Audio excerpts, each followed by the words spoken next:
Cerita dimulai di sebuah danau yang damai di mana seorang anak laki-laki bernama Alex duduk dengan pancingnya. Seorang penyihir aneh bernama Eldas menanyai anak itu apakah ia ingin belajar sihir dan mereka mulai berlatih bersama. Untuk memulai pelatihan, Eldas menggantung sebuah target di depan Alex dan menyuruhnya untuk berkonsentrasi.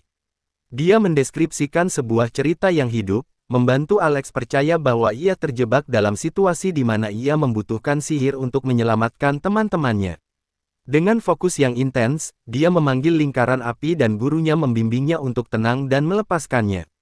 Begitu Alex rileks, dia melepaskan bola api dan mengenai targetnya. Dia merasa senang telah menguasai mantra itu dan memberitahu Eldas bahwa itu lebih sulit daripada mantra normal. Namun, Eldas mengingatkannya bahwa orang biasa membutuhkan waktu sebulan untuk mempelajari satu mantra sihir. Sementara Alex menguasainya hanya dalam 1 hari, termotivasi oleh kesuksesannya, anak laki-laki itu merasa ingin belajar lebih banyak mantra. Mengingatkannya untuk beristirahat, Eldas menyuruhnya untuk menghentikan latihan dan memancing untuk sisa hari itu. Alex duduk untuk memancing, tetapi merasa kecewa karena tidak belajar lebih banyak. Eldas memberitahunya untuk tidak terburu-buru dalam prosesnya, mengatakan bahwa dia secara alami akan menjadi penyihir top karena bakatnya yang luar biasa. Kaget, Alex bertanya kepada Eldas apakah dia bahkan membutuhkan ajarannya, tetapi Eldas tetap diam. Tiba-tiba, seekor ikan besar mulai berjuang melawan tali pancing Eldas, dan dia mengubah topik pembicaraan. Terhibur oleh ketidakmampuan Eldas dalam memancing, Alex membantunya menangkap ikan itu. Mereka berdua menarik dengan keras, dan mereka jatuh terduduk karena usaha mereka, setelah berhasil menarik seekor ikan yang menggelepar. Melihat hasil usaha mereka, baik guru maupun murid mulai tertawa. Keesokan harinya, Eldas memberi Alex sebuah buku untuk mempelajari rumus-rumus sihir. Alex merasa sulit memahaminya, jadi Eldas mulai mengajarinya pola-pola dalam rumus itu, menghabiskan hari-hari mereka bersama. Mereka mempelajari rumus-rumus rumit itu sampai suatu hari salju mulai turun. Alex mengganggu pelajaran Eldas, dan mengenainya dengan kepingan salju, dan mereka mulai bersenang-senang dalam perang salju. Namun, kebahagiaan mereka tidak berlangsung lama karena Eldas memutuskan untuk pergi ke ibu kota pada musim panas. Alex merasa sedih karena tidak akan bertemu dengannya lagi, dan Eldas memperingatkannya untuk tidak pernah menjadi penyihir istana. Merasa bingung, Alex bertanya mengapa dia mengajarkan sihir kepadanya, jadi Eldas mengungkapkan bahwa dia sedang membalas kebaikan almarhum ibu Alex. Setelah kata-kata terakhirnya, Eldas berbalik dan meninggalkan Alex. Bertahun-tahun kemudian, Alex sedang belajar di Akademi Sihir Kerajaan. Melihat melalui catatan siswa, dia menemukan bahwa Eldas lulus sebagai siswa terbaik dan menjadi penyihir istana. Namun, Eldas kemudian diusir dari istana, jadi Alex merasa marah kepada istana kerajaan. Untuk membalas kebaikan Eldas, dia memutuskan untuk mengubah istana dengan menjadi penyihir istana sendiri. Beberapa waktu kemudian, Alex bekerja sebagai penyihir istana di kelompok Pangeran Mahkota Regulus. Setelah pertempuran sengit, pangeran berbalik dan memecatnya dari pekerjaannya. Terkejut, Alex bertanya kepadanya mengapa dia mengusirnya, dan Regulus memintanya untuk menyatakan tugas pekerjaannya. Alex mengatakan bahwa pekerjaannya adalah membantu pangeran dengan sihir, jadi Regulus mengingatkannya bahwa dia gagal dalam pekerjaan ini dalam pertempuran sebelumnya. Regulus menunjuk bahwa dia bertarung di garis depan sebagai seorang pendekar pedang, sementara magi mereka Lenny melepaskan mantra ofensif yang kuat, dan X, sang tank, melindungi mereka dari serangan musuh. Namun, dia berpikir bahwa mantra dukungan dan peningkatan Alex sama sekali tidak berguna untuk kelompok mereka. Alex mencoba menjelaskan mengapa dia hanya menggunakan mantra dukungan, tetapi Regulus menyela dan mengejeknya karena lemah. Lenny juga ikut mengejek Alex karena selalu pasif dan berusaha menghindari situasi berbahaya. Dia mengungkapkan bahwa dia selalu membenci sikap pengecut Alex, dan hanya menerimanya karena Regulus menerimanya ke dalam kelompok, dengan penolakan terbuka Regulus terhadap Alex. Baik Lenny maupun X merasa bebas untuk mengusirnya juga. Regulus mengatakan bahwa dia melihat potensi dalam Alex sejak dia lulus sebagai penyihir istana terbaik, tetapi sekarang berpikir bahwa dia hanya membeli jalannya ke puncak. Sekali lagi, Alex mencoba membela diri, tetapi Regulus melihat sebuah belati diikat pinggangnya dan merebutnya. Dia memarahi Alex karena membawa senjata, mengatakan bahwa dia tidak mengizinkan rakyat biasa untuk memilikinya. Alex mengatakan bahwa dia hanya mempersiapkan diri untuk potensi bahaya, tetapi Regulus menarik kerahnya dengan marah. Dia berpikir bahwa rakyat biasa adalah sekumpulan idiot yang tidak bisa mendengarkan perintah dasar, dan Alex menjadi diam. Regulus menarik jubah pesulap Alex, mengatakan bahwa dia tidak layak dengan posisi sebagai penyihir istana. Kata-kata keras pangeran itu membuat Alex panik dalam diam dan kelompoknya menuju ke dalam Dungeon, meninggalkannya. Setelahnya, Alex pulang ke rumah untuk mempelajari Dungeon, mengetahui bahwa pangeran kurang kekuatan sihir untuk menghadapi monster yang lebih kuat di level 30. Alex mengambil tindakan pencegahan ekstra untuk melindunginya. Dia pergi ke ibu kota dan meminta penjaga kerajaan untuk mengizinkannya masuk, tetapi mereka menolak, mengingatkannya bahwa dia telah kehilangan gelar penyihir istananya. Saat para penjaga menunjuk bahwa rakyat biasa tidak diizinkan masuk, Lenny keluar dan mulai mengejek Alex lagi, menyebutkan rumor Alex memasuki level 67. Dia pikir dia hanya mengarang beberapa cerita agar terdengar kuat. Saat dia kembali masuk, Alex mulai mengikutinya, tetapi para penjaga menghalangi jalannya. Kemudian, Alex mengulurkan sebuah gulungan dan memohon Lenny untuk menyampaikannya kepada pangeran. Dia berbalik dan mengambil gulungan itu, dan Alex berpikir dia setidaknya akan menyelesaikan bantuan kecil ini. Namun, Lenny tersenyum sinis dan merobek gulungan itu di depannya. Berbalik untuk pergi, dia memberitahu para penjaga untuk menyingkirkannya. Setelahnya, Alex kembali ke kota, merasa sedih karena tidak bisa mengubah istana kerajaan bahkan setelah 4 tahun perjuangan. Saat dia tenggelam dalam pikirannya, mantan pemimpin kelompok Alex, bernama Yorha, melihatnya berdiri di sana, dia berbalik untuk menatapnya, dan dia cepat-cepat bergegas memeluknya. Mereka berdua duduk bersama, dan Alex menceritakan segala yang terjadi pada Yorha. Memahami mengapa dia merasa depresi, Yorha merasa marah bahwa istana kerajaan Galdana sangat tidak masuk akal. Saat dia mengeluh tentang obsesi mereka untuk memisahkan rakyat biasa dan bangsawan, Alex merasa khawatir bahwa seseorang mungkin mendengar. Namun, Yorha menunjuk bahwa mereka sendirian sebelum mengingat penderitaan Alex. Dia memberitahunya bahwa dia akan baik-baik saja, dan dia merasa senang bahwa dia diusir dari kelompok pangeran. Ini membingungkan Alex, jadi Yorha mengingatkannya bahwa dia membuat janji bertahun-tahun yang lalu untuk merekrutnya kembali ke kelompoknya, mengatakan bahwa dia datang ke ibu kota hanya untuk merekrutnya. Yorha bangun dan bertanya kepada Alex apakah dia ingin bergabung dengan kelompoknya, saat dia menatapnya dengan syok. Yorha bertanya lagi padanya, mengatakan dia membutuhkan kekuatannya. Alex dibanjiri emosi, dan mengingatkannya bahwa istana melarangnya karena dianggap tidak berguna. Namun, dia hanya tertawa dan mengatakan itu tidak penting. Dia memberitahu Alex bahwa seluruh kelompoknya telah menunggu kepulangannya. Mengingat potensi Alex, dia memberitahunya dia bisa menjadi penyihir istana lagi. Jika dia tidak ingin bergabung dengannya, air mata muncul di mata Alex, dan dia bangun untuk bergabung dengan kelompok Yorha. Dia tersenyum dan mendoakan yang terbaik untuk petualangan mereka di masa depan, menyambut Alex kembali ke kelompok yang telah diatur bernama Lasting Period. Saat Yorha memegang tangannya, Alex merasa senang bisa kembali kepada teman-teman lamanya. Setelahnya, mereka mulai pulang bersama. Tertidur di dalam keretanya, Alex mengingat peringatan Eldas untuk tidak pernah menjadi penyihir istana. Saat dia bangun dari mimpi, Yorha memberitahunya bahwa masih ada beberapa jarak dari kampung halaman mereka, Fizel. Alex mengangguk, tetapi tetap terjaga, yang membuat Yorha khawatir. Alex menjelaskan bahwa situasinya terjadi persis seperti yang Eldas peringatkan kepadanya sebelum kembali tenggelam dalam pikirannya. Sementara itu, di ibu kota kerajaan, Pangeran Regulus mengetahui bahwa Alex telah meninggalkan kerajaan mereka. Setelah Lenny memberitahunya bahwa Alex telah menjadi seorang petualang, Regulus mengejek Alex karena mengaku sebagai jenius terbesar Akademi Sihir, karena dia pikir Alex adalah seorang pengecut karena melarikan diri. Lenny menawarinya minuman untuk merayakan anggota baru kelompok mereka. Dia pikir anggota baru itu adalah tambahan yang hebat karena dia adalah bakat cemerlang dari keluarga bangsawan Adipati Forneus. Regulus menerima minuman itu dan menyesapnya, sementara Lenny menatapnya dan bertingkah seolah-olah mereka akan menaklukkan seluruh Dungeon dengan kekuatan mereka. Saat pangeran yang mabuk itu tertawa dengan arogan, Alex dan Yorha akhirnya kembali ke kampung halaman mereka, Fizzle. Alex merasa senang dikelilingi oleh begitu banyak petualang, dan Yorha memberitahunya bahwa mereka akan menjelajahi sebuah dungeon di sebelah barat kota. Sebelum berangkat, Yorha ingat untuk mendaftarkan Alex di Guild Petualang.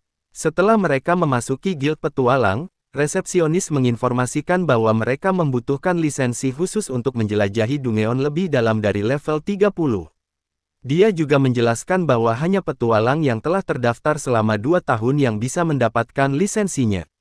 Yorha merasa kesal dan bertanya kepada resepsionis mengapa anggota kelompoknya Krasya tidak mendapatkan izin untuk mereka. Resepsionis menjelaskan bagaimana Krasya mengancam guild untuk hanya memberikan izinnya, membuat Yorha sangat malu. Setelahnya, Yorha duduk untuk makan dengan Alex, kesal karena Krasya mengacaukan pekerjaannya. Dia menggigit sandwichnya, mengeluh bahwa mereka tidak bisa menunggu 2 tahun lagi untuk memasuki lantai ke-52 dungeon. Namun, Yorha bersemangat lagi setelah menghabiskan makanannya dan memutuskan untuk menjelajahi area yang lebih mudah untuk sementara waktu. Alex merasa terkejut, tetapi dia menjelaskan bahwa itu akan menjadi pemanasan yang baik untuk petualangan serius mereka. Bersemangat, Yorha bangun dan menyuruh Alex untuk menikmati waktunya bersamanya di kota dungeon. Setelah makan siang, mereka menuju ke sebuah dungeon di mana segerombolan serangga monster mengelilingi mereka. Yorha melemparkan beberapa sihir pertahanan pada Alex, yang bergegas maju dan menebas serangga-serangga itu. Yorha merasa senang dengan kerja sama mereka, tetapi menunjuk bahwa dungeon pemula ini anehnya sulit untuk diselesaikan. Saat serangga mulai berkembang biak, Alex mencatat bahwa pasti terjadi kecelakaan di level dungeon yang lebih dalam. Yorha melemparkan mantra pertahanan pada dirinya sendiri dan berjalan maju, tetapi Alex memberitahunya bahwa itu tidak aman. Merasa percaya diri, dia terus berjalan, mengatakan bahwa Alex telah kehilangan keberanian lamanya. Yorha mengingatkannya bahwa dia tidak akan pernah mundur dari monster manapun dan menyuruhnya untuk percaya pada penilaiannya. Menyaksikan monster berkumpul dan membombardir perisainya, Alex merasa terjebak, tetapi ingat bahwa dia bukan lagi penyihir istana yang mencoba membantu Pangeran Manja. Merasa bebas untuk membantu temannya, Alex berkonsentrasi dan mengumpulkan sihirnya. Yorha memperhatikan fokusnya, dan Alex melepaskan mantra api yang kuat yang membakar semua serangga hingga hangus. Yorha merasa senang bahwa semangat lama temannya kembali, tetapi Alex melompat untuk membersihkan beberapa serangga lagi di belakangnya. Kemudian, saat gerombolan penuh mulai mengelilingi mereka berdua, Yorha membuat perisai besar sementara Alex mengisi daya mantra besar. Serangga-serangga itu berdengung tanpa daya di sekitar mereka, saat Alex memanggil lingkaran sihir yang besar. Melepaskan mantra petir yang menghancurkan yang memusnahkan mereka semua, lega bahwa pertarungan telah berakhir, Alex menghela napas, dan Yorha mengucapkan selamat kepadanya. Tiba-tiba, seekor cacing raksasa muncul dari tanah dan menangkap Yorha. Tanpa waktu untuk bersantai, Alex menyadari bahwa cacing itu pasti adalah alasan mengapa serangga-serangga itu begitu panik. Saat Yorha tergantung dari gigi monster itu, Alex mengingatkannya bahwa dia memiliki sihir dukungan terkuat di akademi. Dia tersenyum, mengingat bahwa dia memiliki mantra ofensif paling kuat untuk membantu. Dengan dukungan Yorha, Alex memanggil naga berapi yang melingkar di atas tongkatnya. Dia melantunkan mantra yang disebut tornado berapi dan meluncurkannya ke arah cacing itu. Naga itu langsung menelan cacing itu dan membakar seluruh tubuhnya menjadi abu, meninggalkan Yorha aman dalam gelembung pertahanannya. Setelah mendarat di tanah, Yorha berlari ke Alex, yang memuji kemampuannya. Yorha memberitahunya bahwa dia adalah pesulap terkuat di dunia, dan Alex dengan malu-malu menerima pujiannya. Dia pikir Alex bertingkah persis seperti masa lalu saat dia mengingat salah satu pertempuran sebelumnya kelompok mereka. Sementara Lasting Period sedang membuat rekor, Akademi Kerajaan mengadakan upacara wisuda, di samping seorang gadis bernama Rosa. Menyaksikan tim Yorha kembali dari kemenangan mereka, setelah mengetahui bahwa mereka telah turun ke lantai 68, para siswa di sekitar mereka merasa terkejut karena rekor sebelumnya hanya 37. Kelompok Yorha membuat jalan mereka ke Rosa, yang memberikan ijazah mereka dengan peringkat mereka. Ornis mendapat posisi keempat, diikuti oleh Krasya di posisi ketiga, dan Yorha di posisi kedua, dengan Alex mendapatkan posisi pertama. Setelah mendapatkan ijazahnya, Alex berterima kasih kepada Rosa dengan memanggilnya Rosa-chan, yang membuatnya marah. Mengabaikan kemarahannya, sisa tim juga mulai menggodanya sampai dia marah. Setelahnya, saat mereka mulai kembali, Alex berhenti di belakang timnya dan mengumumkan bahwa dia akan menjadi penyihir istana. Krasia mengerti bahwa gaji yang menarik adalah tawaran yang menggoda. Alex dengan canggung menjelaskan kepada teman-temannya bahwa meskipun ayahnya menentang keputusannya, dia ingin mendukungnya dengan uang itu. Mengingat gurunya Eldas, dia diam sejenak sebelum mengatakan bahwa menjadi petualang bukanlah pekerjaan yang stabil. Ornis merasa menyesal karena mereka tidak bisa membuat kelompok terkuat dengan keempat jenius itu. Tapi Krasia mulai menggodanya karena berada di posisi keempat, saat Alex tersenyum pada respons positif timnya. Yorha menyuruhnya untuk tidak pernah melupakan mereka. Dia memberitahunya bahwa bahkan jika mereka berpisah, jika mereka berhasil dalam tujuan mereka, dia akan merebutnya dari istana kerajaan. Alex terkejut dengan dukungannya, dan sisa anggota timnya setuju dengan pemimpin mereka. Sebelum pergi, Yorha menyuruh Alex untuk bergabung dengan kelompok mereka lagi suatu hari nanti, yang membuatnya tidak bisa berkata-kata. Setelah mengumpulkan emosinya, Alex berjanji akan kembali suatu hari nanti, dan rekan-rekan timnya mengulurkan tangan mereka untuk menyegel kesepakatan itu. Kembali ke masa sekarang, Yorha berbagi minuman dengan Alex di pesta penyambutannya. Alex mencatat bahwa dia cukup senang, tetapi suasana hati Yorha berubah setelah dia menyesap minuman itu. Dia mulai menangis tentang sihir api yang dia gunakan, mengatakan bahwa dia hampir mengubahnya menjadi ayam goreng dengan monster cacing itu. Alex menunjuk bahwa dia baik-baik saja dengan sihir pertahanannya, tetapi Yorha menolak untuk menerimanya. Kemudian, dia mulai goyah karena pusing dari minuman, sebelum tertidur di atas meja, melihatnya tertidur. Alex menutupinya dengan jubah. Namun, seorang pria besar di belakangnya berpikir bahwa dia terlalu lembut untuk menjadi seorang petualang. Alex menoleh ke pria tangguh itu, tetapi mengabaikannya dan kembali minum. Marah dengan responsnya, pria itu mencoba meninju Alex, tetapi dia dengan mudah menghalanginya dengan mantra. Kali ini, Alex menganggap pria itu serius, dan pria itu merasa puas bahwa dia mendapatkan perhatiannya. Dia bertanya-tanya mengapa Alex kembali menjadi petualang meskipun menjadi penyihir istana elit. Kemudian, pria itu memberi Alex kartu petualang sebagai kompensasi untuk meninju dia, tetapi dengan satu syarat, dia ingin melihat apa yang mampu dilakukan oleh seorang penyihir istana. Alex bertanya-tanya siapa pria pembuat onar ini, dan Yorha yang mengantuk bergumam bahwa itu adalah Master Guild. Terkejut dengan identitas asli pria kasar itu, Alex mengikutinya ke lapangan latihan. Master Guild menyambut Alex dan Yorha, menjelaskan bahwa dia menggunakan tanah ini untuk menilai kelompok petualang sebelum mempromosikan peringkat mereka. Sebagai imbalan untuk kartu petualang, dia menyuruh Alex untuk membuktikan kemampuan sihirnya kepadanya. Yorha mengeluh bahwa Alex tidak mendapatkan waktu untuk beristirahat, tetapi Alex merasa percaya diri dalam menyelesaikan tes ini. Saat dia mengingatkannya bahwa mereka dapat melewatkan 2 tahun menunggu dengan lulus tes ini, Yorha setuju sekali Alex masuk ke lapangan dengan Master Guild.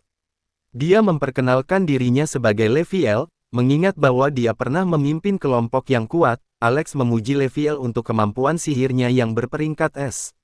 Dengan senyuman sombong, Leviel bersiap-siap, mengatakan itu hanya kejayaan masa lalu. Alex memulai pertarungan dengan melemparkan petir ke Leviel, tetapi Leviel menghindarinya dan membalas dengan sihir airnya sendiri, menyadari bahwa dia tidak bisa mengenai Leviel dengan serangan jarak jauh. Alex mencoba mendekatinya, namun, Leviel menggunakan sihir peningkatan tubuh dan mempercepat, melompat di belakang Alex dalam sekejap. Dia mulai berlari berputar-putar mengelilingi Alex, membingungkannya dengan kecepatan tinggi sebelum mengambil kesempatan untuk melancarkan pukulan padanya. Meskipun Alex menahan pukulan itu, kekuatannya menghancurkan perisainya dan melayangkannya ke dinding. Leviel memuji Alex karena menahan serangannya, sementara Alex mengagumi kemampuannya yang kuat, saat dia bertanya-tanya bagaimana menangani kecepatan tinggi Leviel. Alex tiba-tiba mulai tertawa. Ini membingungkan Leviel, jadi Alex menjelaskan bahwa dia telah mengembangkan kebiasaan buruk berpikir seperti penyihir istana pendukung yang pasif. Sekarang bahwa dia adalah petualang bebas, Alex merasa bebas untuk mengerahkan seluruh kekuatannya. Leviel bersiap untuk tantangan itu, dan Alex menciptakan pedang sihir yang tajam.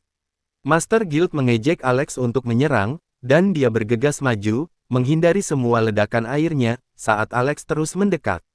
Leviel mengingatkannya bahwa dia tidak bisa melawan pukulannya dengan kekuatannya yang lemah. Secara internal, Alex tahu dia benar, tetapi dia memprediksi gerakan Leviel berikutnya dan menyerangnya dengan petir lebih dahulu. Dengan Master Guild yang pingsan, Alex menyerang dengan pedangnya untuk pukulan terakhir. Leviel memujinya karena memecahkan sihirnya dalam waktu singkat, memahami mengapa Yorha sangat menyukai Alex. Namun, dia tidak melepaskan Alex begitu saja dan menggunakan mantra naga. Mantra itu mengubah lengan Leviel menjadi cakar naga, dan dia menyerang Alex dengan kekuatan penuh. Setelah menghindari serangan itu, Alex terkejut bahwa pukulan Leviel membuat kawah besar di lantai. Master Guild mengejeknya karena takut, tetapi Alex merespons dengan mantra petir. Leviel mengabaikan petir itu dan meninju Alex lagi, yang berjuang untuk menahannya. Leviel mengingatkan Alex bahwa dia tidak bisa menang dengan melarikan diri dan menggunakan cakar naganya untuk menyembuhkan tubuhnya. Tidak ingin membiarkannya pulih, Alex mulai menebas Leviel dengan pedangnya. Namun, tidak satu pun serangan pedang Alex dapat menggores Leviel, yang dengan percaya diri memberitahunya bahwa dia akan pulih dalam waktu singkat. Namun, Alex percaya Leviel lebih khawatir daripada dia dan menghindari serangannya berikutnya sebelum melakukan serangan balik.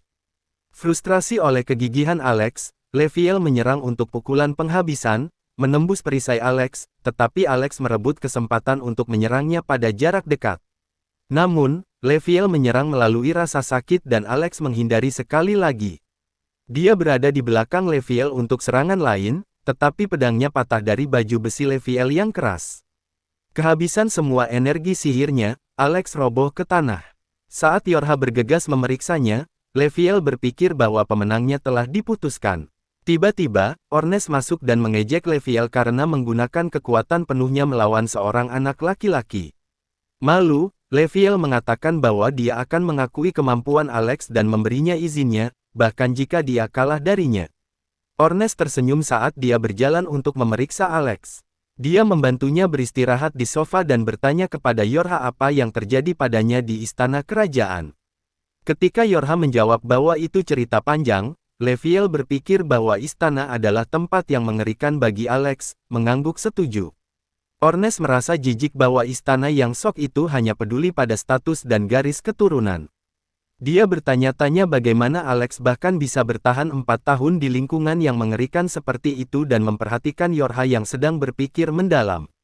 Dia marah bahwa dia bertingkah lembut untuknya, dan tiba-tiba, resepsionis guild datang dengan panik. Saat dia mengeluh kepada Leviel, dia menyeretnya pergi untuk kembali bekerja. Yorha bertanya-tanya apa yang terjadi di luar, tetapi Ornes mengabaikannya dan bertanya padanya tentang cerita Alex. Setelah mengetahui bahwa Alex hanya diizinkan menggunakan mantra dukungan tanpa menarik perhatian, tidak bisa menggunakan senjata dan dipaksa membawa barang bawaan pangeran. Ornes menjadi sangat marah. Yorha setuju, menjelaskan bahwa setelah menempatkan semua batasan yang konyol ini padanya, istana kerajaan bertingkah seolah-olah Alex tidak berguna. Ornes merasa bingung bahwa Alex menggunakan sihir dukungan di istana kerajaan. Karena dia hanya menggunakan sihir ofensif di akademi kerajaan, dia menyadari bahwa Alex dipaksa untuk belajar sihir dukungan, meskipun itu tidak cocok untuknya. Semua karena batasan keras istana. Yorha memuji Alex karena menguasai sihir dukungan seperti perisai pertahanan dengan sangat cepat.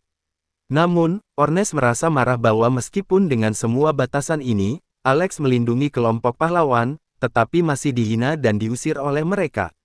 Dalam frustrasinya, dia menghancurkan botol kaca di tangannya, yang membangunkan Alex. Dia terkejut bahwa Ornes ada di sini sebelum bangun untuk duduk. Yorha menunjukkan padanya izin petualang, dan Alex merasa bersemangat untuk pergi bertualang dengan kelompoknya lagi. Ornes menyela mereka, mengatakan bahwa sebelum pergi, mereka harus pertama membalas dendam pada istana kerajaan. Alex mengingatkan Ornes bahwa dia tidak bisa begitu saja memukuli pangeran bahkan jika dia membencinya. Ornes tidak setuju dan bersikeras bahwa mereka membalas dendam. Alex terus mencoba menenangkannya, dan Yorha memberitahu Ornes bahwa dia seharusnya tidak menyebabkan masalah dalam kelompok. Dia bertanya padanya apakah dia tidak ingin membalas dendam untuk sahabatnya, yang membuat Yorha tidak bisa berkata-kata. Alex turun tangan, mengatakan bahwa balas dendam terbaik adalah membuat pangeran menyesali pilihannya. Tiba-tiba, Ornes setuju, berpikir bahwa mereka seharusnya hanya menjadi kelompok terkuat di dunia. Ornes merasa bersemangat, berpikir bahwa pangeran akan datang memohon Alex untuk kembali begitu dia menjadi yang terkuat. Bahkan Alex menyetujui rencana balas dendam ini dan berjanji pada Ornes bahwa mereka akan menjadi yang terbaik bersama. Sementara itu, di ruangan lain, resepsionis merawat seorang petualang peringkat es bernama Krista. Leviel bertanya kepadanya mengapa kelompoknya, yang disebut Rekroma, terluka, dan dia memberitahunya itu darurat. Segera, Leviel mengumpulkan semua petualang ke dalam ruangan, dan mengumumkan bahwa Rekroma terjebak di level 64 di sebuah Dungeon. Sementara Yorha dan Ornes mendengar berita ini, Krasia menyodok Alex di kamarnya. Melihat kondisinya yang suram, Krasia pikir dia akan pergi ke kubur lebih awal, saat dia bertanya kepadanya mengapa dia tidak menghadiri pertemuan Leviel. Alex menjelaskan bahwa mereka semua adalah petualang berperingkat di luar sana, jadi dia tidak merasa nyaman hadir sebagai orang luar. Mata Krasia menyipit pada komentarnya, dan dia menyembuhkan lukanya. Setelah memberitahu Alex bahwa dia tidak akan memaksanya untuk melakukan apapun, dia menawarkan untuk mendukungnya dengan masalah apapun yang dia hadapi. Alex terkekeh, mengatakan bahwa dia hanya mencoba untuk tidak menonjol. Dia menjelaskan bahwa setelah tetap rendah hati di istana kerajaan sepanjang waktu, dia telah mengembangkan kebiasaan untuk berhati-hati. Meskipun mengetahui bahwa petualang berbeda dari bangsawan, Alex masih merasa tidak nyaman di sekitar mereka. Merasa kasihan padanya, Krasia menepuk kepala Alex, yang membuatnya merasa lebih baik. Tiba-tiba, Ornes dan Yorha menerobos masuk ke kamar, dan Ornes mengumumkan bahwa akhirnya kesempatan Alex untuk pergi bertualang besar.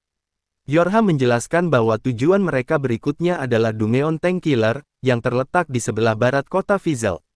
Dia mengungkapkan bahwa sihir penyembuhan tidak bekerja di Tank Killer, dan Alex terkejut bahwa Krasia setuju untuk menjelajahi Dungeon seperti itu di mana sihirnya tidak berguna.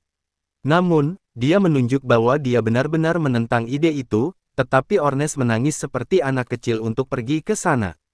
Ornes membela diri, mengatakan mereka memiliki suara mayoritas, dan mereka berdua mulai berkelahi seperti sekumpulan anak kecil.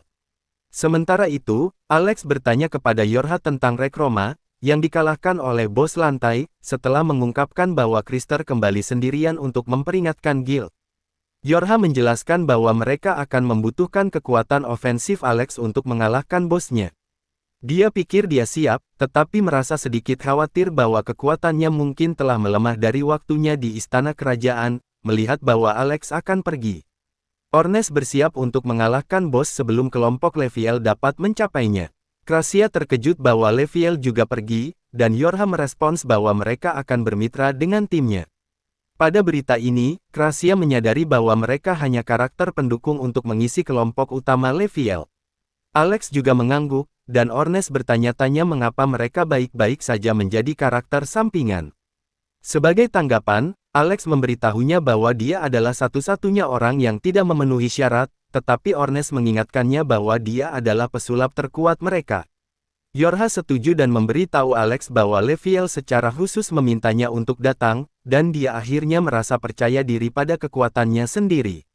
Dengan dukungan semua temannya, Alex bersiap untuk bergabung dengan kelompok Lasting Period lagi.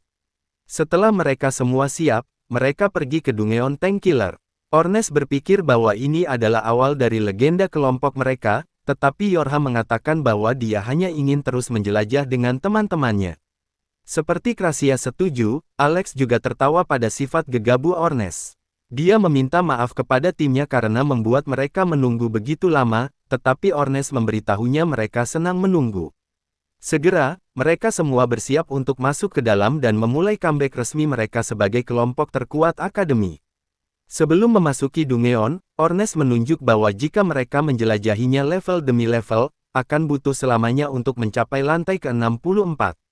Yorha setuju dan menjelaskan bahwa Krista mendapatkan inti sihir dari kelompoknya ketika mereka mencapai lantai itu.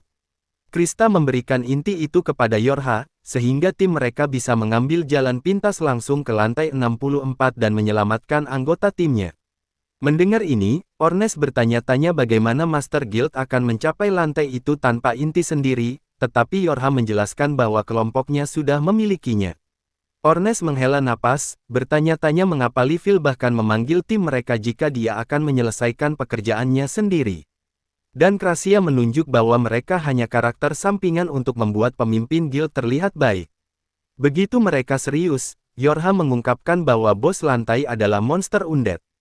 Karena Alex memiliki pertandingan terkuat melawan monster undead, Ornes menyuruhnya untuk mundur dan menghemat mananya sampai pertarungan bos. Alex merasa khawatir untuk membiarkan timnya menangani pekerjaan kotor, tetapi Krista juga berpikir itu ide yang bagus.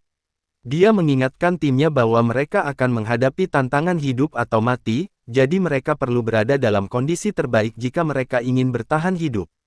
Bersemangat untuk tantangan itu, Ornes mengecap kakinya, dan Yorha mengaktifkan inti untuk memindahkan mereka semua ke Dungeon. Saat mereka muncul di awal lantai 64, kelompok itu dikelilingi oleh tentara kerangka. Bersemangat, Ornes menyerang langsung dengan tombaknya dan mulai menghancurkan pasukan kerangka. Khawatir dia akan membuat dirinya lelah, Yorha bergegas untuk mendukungnya dengan sihir. Sementara itu, Alex dengan tenang memperhatikan Ornes menggunakan artefak kunonya. Tombak hitam yang disebut Almersteka. Krista menjelaskan bahwa tombak hitam itu sangat tajam dan tahan lama, tetapi kualitas sederhananya sempurna untuk Ornes. Menyaksikan Ornes mengubah kerangka menjadi tepung tulang, Alex bertanya-tanya apakah dia harus tetap di belakang. Ornes mengatakan bahwa dia tidak membutuhkan bantuan, jadi Alex mengangguk, tetapi tiba-tiba dia merasakan aura aneh di belakangnya. Dia dengan cepat menembakkan petir, membingungkan Krasia. Dia bertanya apakah sesuatu terjadi, tetapi Alex pikir itu hanya bayangannya. Namun, dia menyadari bahwa sesuatu sebenarnya mencoba menyerangnya, jadi dia memanggil pedang mananya untuk menahan serangan menyelinap dari pencabut nyawa yang tak terlihat. Menyaksikannya menahan pukulan pencabut nyawa, Ornes senang bahwa kekuatan Alex tidak berkurang dalam 4 tahun terakhir. Sementara Alex kesal bahwa Ornes hanya menguji kekuatannya melawan musuh yang kuat, Ornes mengatakan bahwa dia mempercayai Alex untuk membelanya melawan pencabut nyawa. Mengetahui bahwa temannya mempercayainya, Alex merasa termotivasi untuk memenuhi harapannya. Dengan ledakan kekuatan, dia menebas pencabut nyawa dengan kecepatan yang luar biasa, memotongnya menjadi 2. Setelah mengalahkan pencabut nyawa, Alex bertanya kepada Yorha apakah dia tahu tentang bahaya Dungeon, dan dia meminta maaf karena menyembunyikannya. Krista memberitahunya bahwa itu adalah kesalahan Ornes karena membawa mereka ke sana, jadi Alex berjanji untuk mengatur ulang otak si kepalanya setelah misi mereka. Ornes tertawa, mengatakan bahwa mereka harus kembali ke rumah hidup-hidup dulu. Segera, gelombang lain tentara kerangka mengalir masuk, dan Ornes merasa bersemangat untuk pertarungan yang menantang. Yorha mengingatkannya bahwa mereka mencoba untuk menyelamatkan sebuah tim alih-alih menaklukkan Dungeon, tetapi Krista pikir dia terlalu bodoh untuk memahami rencana sederhana. Baik Ornes dan Alex bersiap untuk menyerang dengan senjata mereka, jadi Yorha meningkatkan kekuatan mereka dengan sihirnya. Sementara Ornes bermain wacomol dengan kerangka, dia memperhatikan Yorha panik dengan salah satunya. Untungnya, Krista menembaknya untuknya, yang memberi Alex kesempatan untuk menyiapkan serangan besar. Setelah tim berdiri di belakangnya, Alex mengisi daya lingkaran sihir, berencana untuk menghilangkan semua kerangka yang datang. Setelah menggoreng semua kerangka menjadi abu, dia mengatakan bahwa pantainya sudah bersih. Ornes bertanya kepadanya mengapa dia selalu menggunakan petir alih-alih mantra lain, tetapi Alex tetap diam, memikirkan semua kali Pangeran Regulus menghentikannya dari menggunakan kemampuannya. Seperti Alex mengatakan bahwa dia hanya menggunakan mantra karena mudah untuk dilemparkan, tetapi Ornes menghentikannya, mengetahui ada sesuatu yang terjadi. Dia terus menyodok Alex untuk menjelaskan, tetapi tiba-tiba, tanah mulai bergetar. Kelompok itu menyadari bahwa suara itu berasal dari bos lantai, dan Ornes bersiap untuk menyerbu ke kedalaman Dungeon. Dengan bantuan Yorha, dia melesat ke dalam terowongan. Sementara sisa tim mengejarnya, Yorha memuji Ornes karena sangat cepat, tetapi Alex berpikir bahwa dia bahkan lebih mengesankan, karena dia dapat membantu mereka berlari secepat dia dengan sihirnya. Saat Yorha menjadi bingung, mereka mencapai ujung terowongan.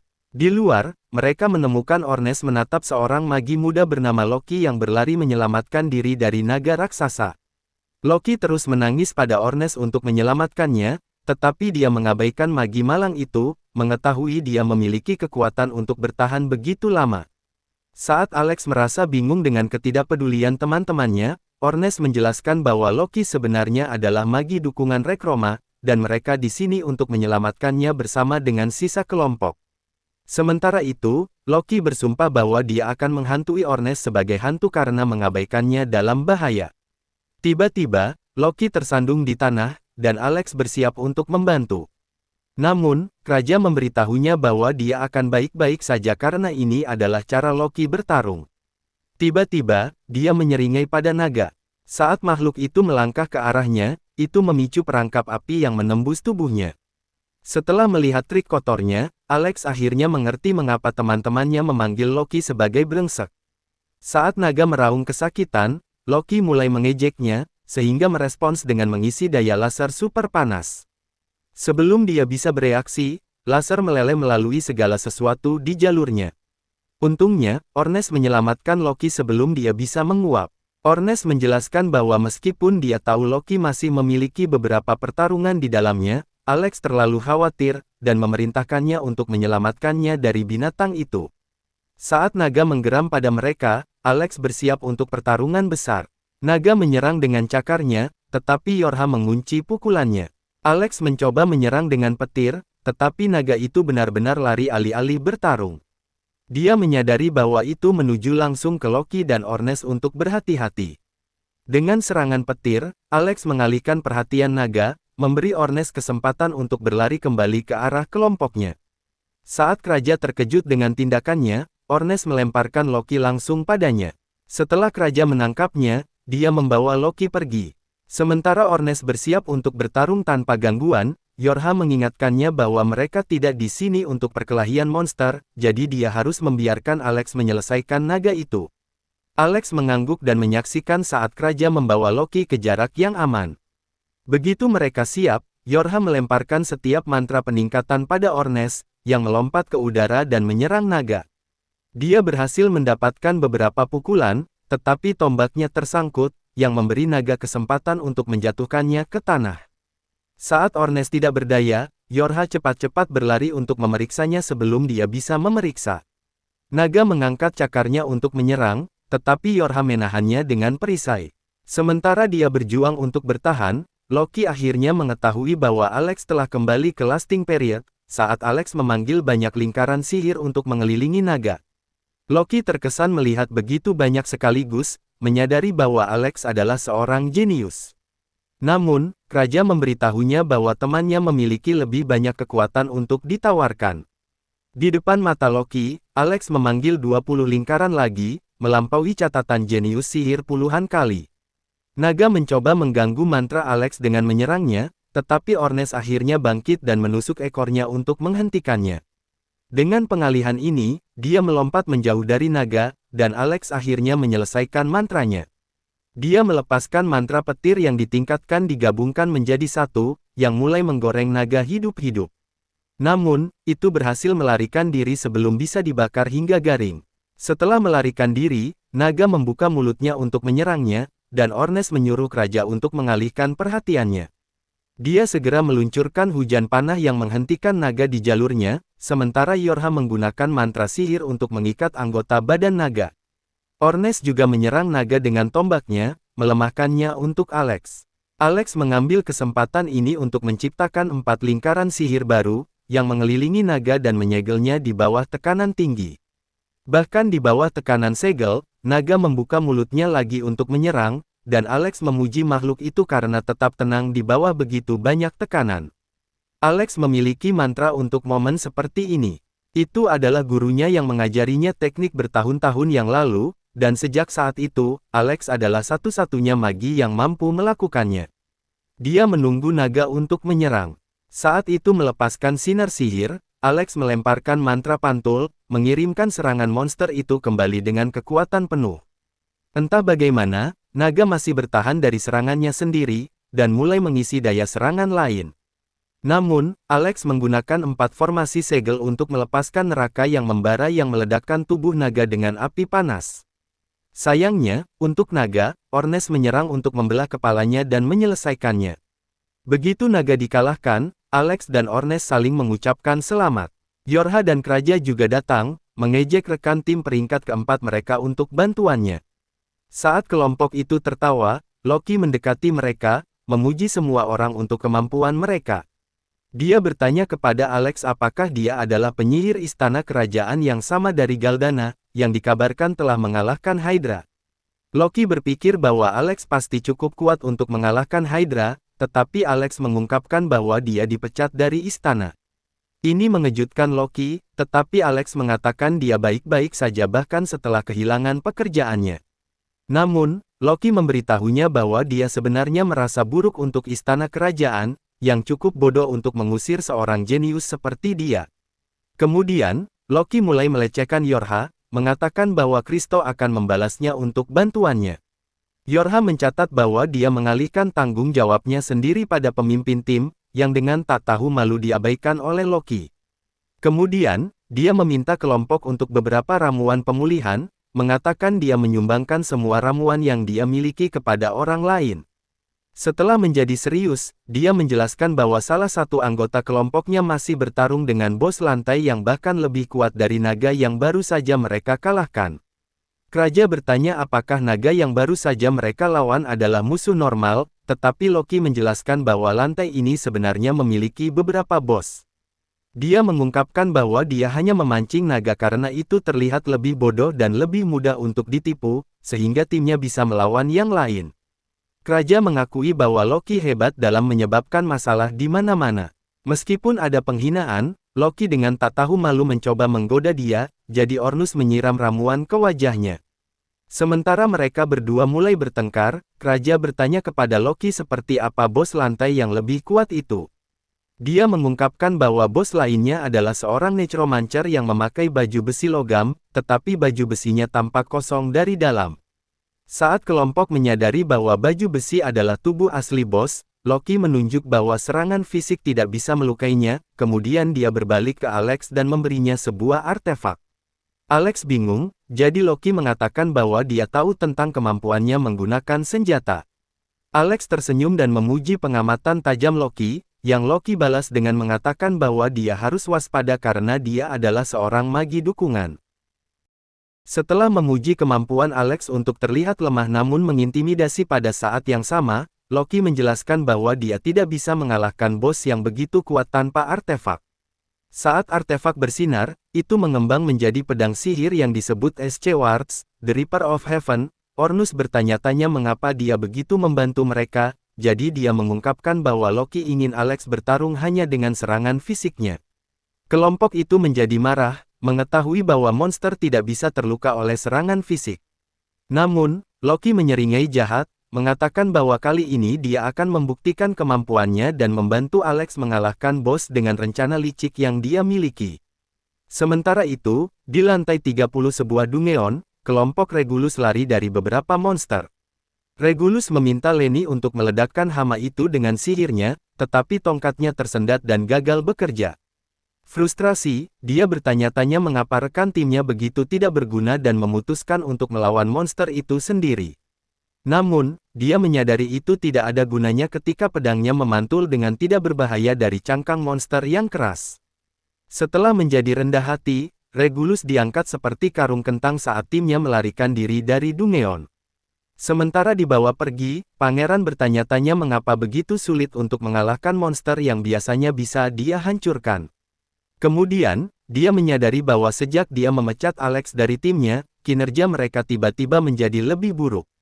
Alih-alih memberikan pujian pada Alex untuk pekerjaannya yang baik, pangeran menyalahkan Alex karena mengutuk tim mereka sebagai balas dendam.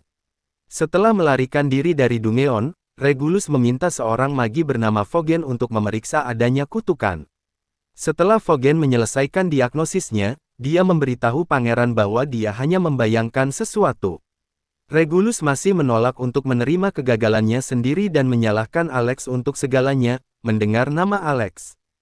Vogen terkejut dan menyarankan bahwa Regulus tidak bisa membersihkan lantai 30 karena itu menonaktifkan semua sihir dukungan. Regulus mencemooh, berpikir bahwa sihir dukungan adalah untuk orang yang lemah dan terus bertanya-tanya mengapa dia begitu gagal. Vogen menunjuk bahwa Alex sudah memperingatkan Regulus tentang pembatasan sihir di lantai 30 Dungeon, tetapi pangeran terus mengabaikan nama Alex. Vogen mengingatkannya untuk memiliki sedikit rasa hormat untuk Alex, karena dia adalah siswa legendaris yang mencapai lantai 60-80. Tapi pangeran tertawa, mengabaikannya sebagai sekumpulan rumor.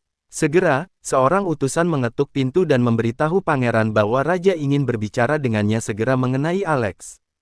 Setelah memasuki kamar raja, Regulus berpikir ayahnya juga telah memahami Alex, tetapi raja bertanya kepadanya apakah dia tahu tentang Eldas.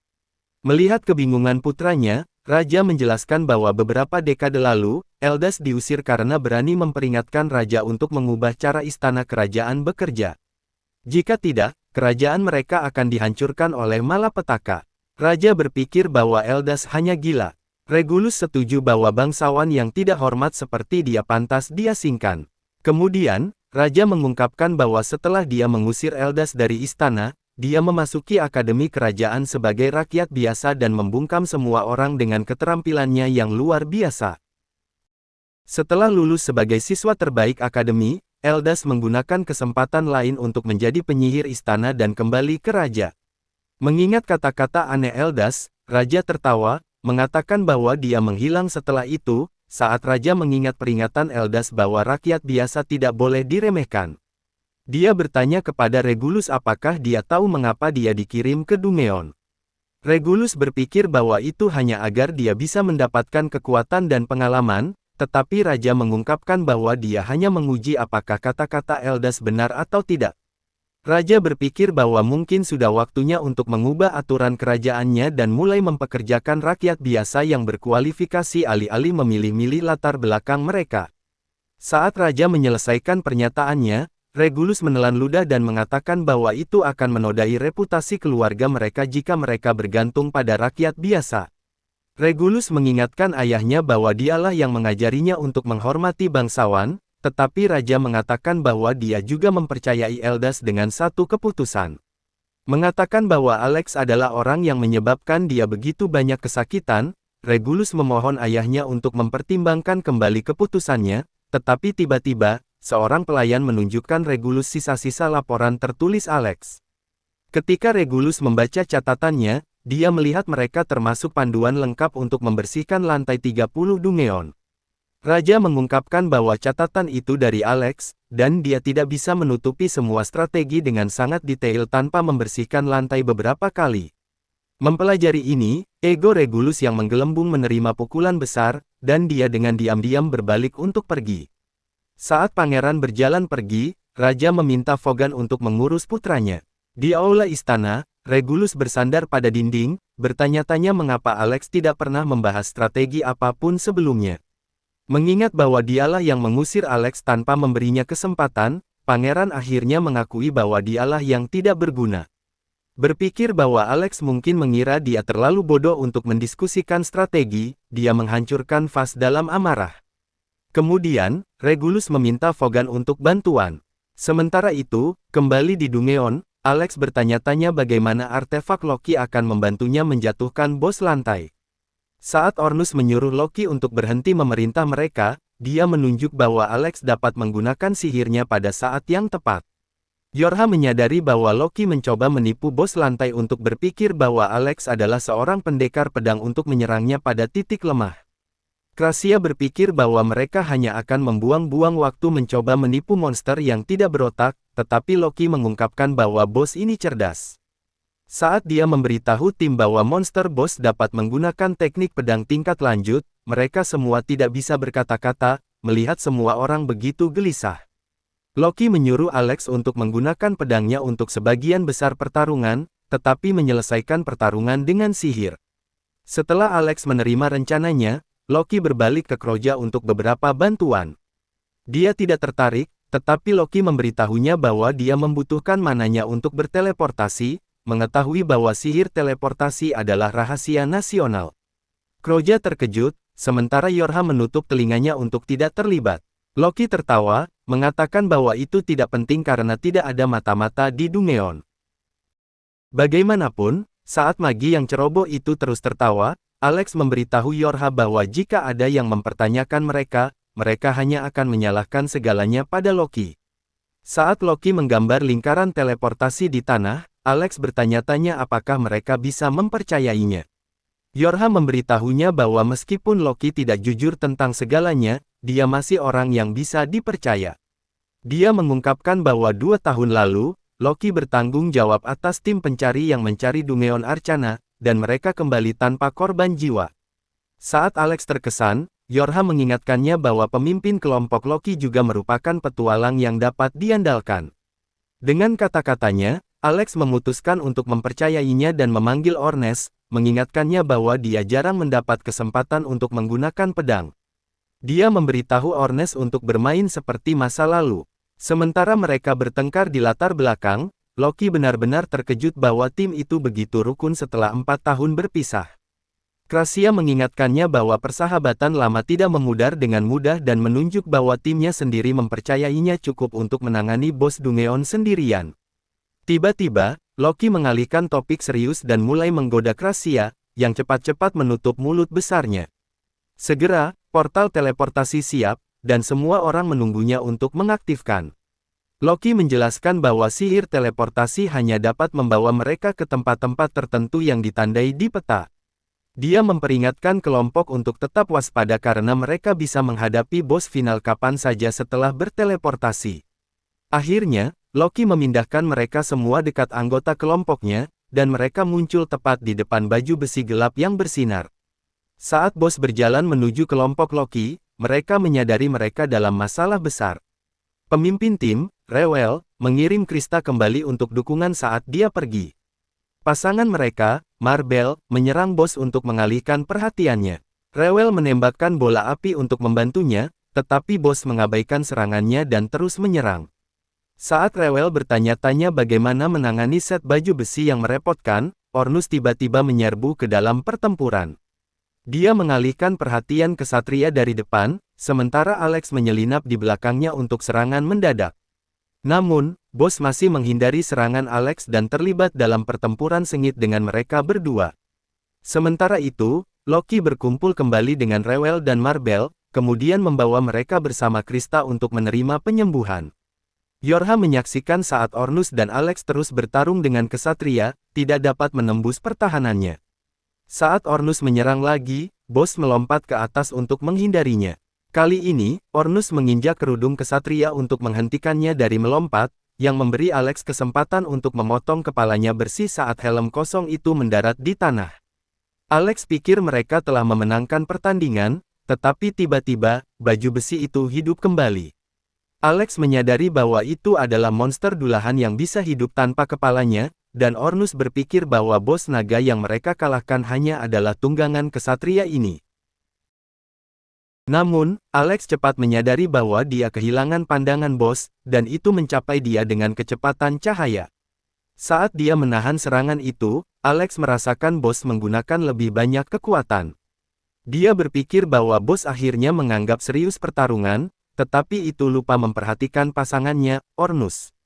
Dengan beberapa peningkatan kekuatan dari Yorha, Ornus menyerang kesatria dengan tombaknya, tetapi itu menahan serangannya.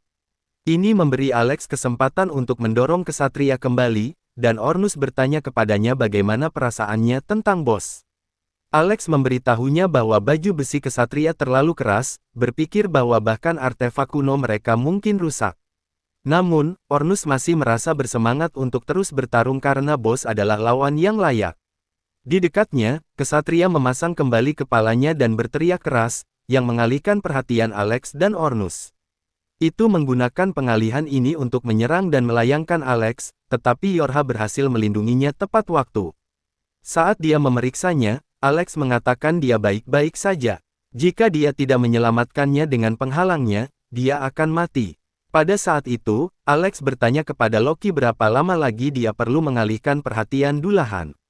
Loki merespons bahwa dia masih perlu 5 menit lagi, jadi Alex meminum ramuan pemulihan untuk memulihkan kekuatannya. Sementara itu, Ornus berteriak pada Alex untuk berhenti bermalas-malasan, sementara dia berjuang dengan kesatria gelap. Saat Alex bergegas membantu temannya, Loki memanggil Yorha untuk sebuah tugas, saat mereka terus bertarung dengan monster. Ornus mengatakan bahwa Alex akhirnya terlihat seperti juara sejati.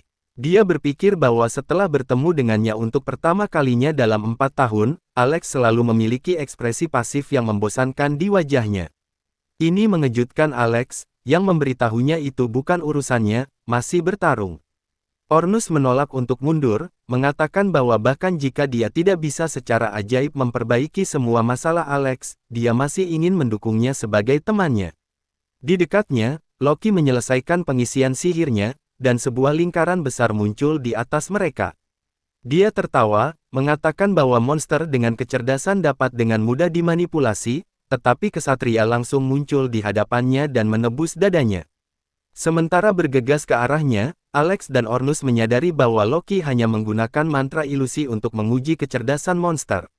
Loki mengejek kesatria karena terlalu tidak sabar, mengatakan bahwa itu telah berjalan tepat ke dalam perangkapnya. Tiba-tiba, beberapa kristal es membungkus kaki kesatria, mencegahnya berjalan dengan benar. Melihat monster itu berjalan pergi, Ornus memutuskan untuk menyerangnya, tetapi dia menginjak lingkaran sihir tersembunyi. Loki tersenyum, sudah tahu dia akan melakukan ini, dan dia dihancurkan untuk memindahkan Ornus, muncul tepat di belakang kesatria. Ornus mengirimnya terbang dengan tombaknya. Loki memuji Krasia karena mempelajari mantra teleportasi dengan mudah, sementara Marbel bersorak untuk rencana sukses rekan timnya. Pada sinyal Ornus, dia melompat dari atap dan menyerang monster di tanah. Itu menghindar ke kanan, tetapi hanya berhasil menginjak perangkap lain yang dipasang oleh Loki, yang menjebak kakinya bahkan lebih. Marah oleh semua perangkap, kesatria meraung dan memanjat langsung ke atap menara. Loki menyuruh Krasia untuk mundur dari monster dan mengejeknya untuk datang lebih dekat. Kali ini, kesatria melihat melalui perangkapnya dan memutuskan untuk menyerang dari arah yang berbeda. Namun, Loki menahannya dengan pedangnya, tetapi rewel berpikir tidak mungkin dia bisa melawan monster sendirian. Untuk mendukung Loki, Yorha melemparkan sihir peningkatan 7 lipat, memberinya lebih banyak waktu. Entah bagaimana, monster masih memaksa Loki mundur, tetapi itu menginjak lagi perangkap lain yang tersembunyi di lantai. Saat perangkap mengaktifkan, Yorha melepaskan mantra segel 3 titik, yang mengikat monster ke tempat itu. Saat kesatria menjatuhkan Loki dari atap, dia berteriak pada Alex untuk menyelesaikannya. Melihat perencanaannya yang hati-hati untuk mengatur monster untuknya, Alex mengangguk, siap untuk memberikan pukulan terakhir. Menyaksikan Alex mempersiapkan serangan terakhirnya, Loki memperhatikan bahwa dia telah menciptakan bahkan lebih banyak formasi mantra daripada yang dia lakukan terhadap naga, berjuang untuk mengeluarkan begitu banyak kekuatan. Alex tersandung, tetapi bangkit kembali untuk menyelesaikan mantranya. Saat tubuh Alex bersinar dengan energi, lebih banyak formasi mengelilingi kesatria. Akhirnya, Alex melepaskan kombinasi petir yang kuat, membuat monster menjerit kesakitan. Namun, kesatria yang kuat menebus segelnya, ingin melarikan diri.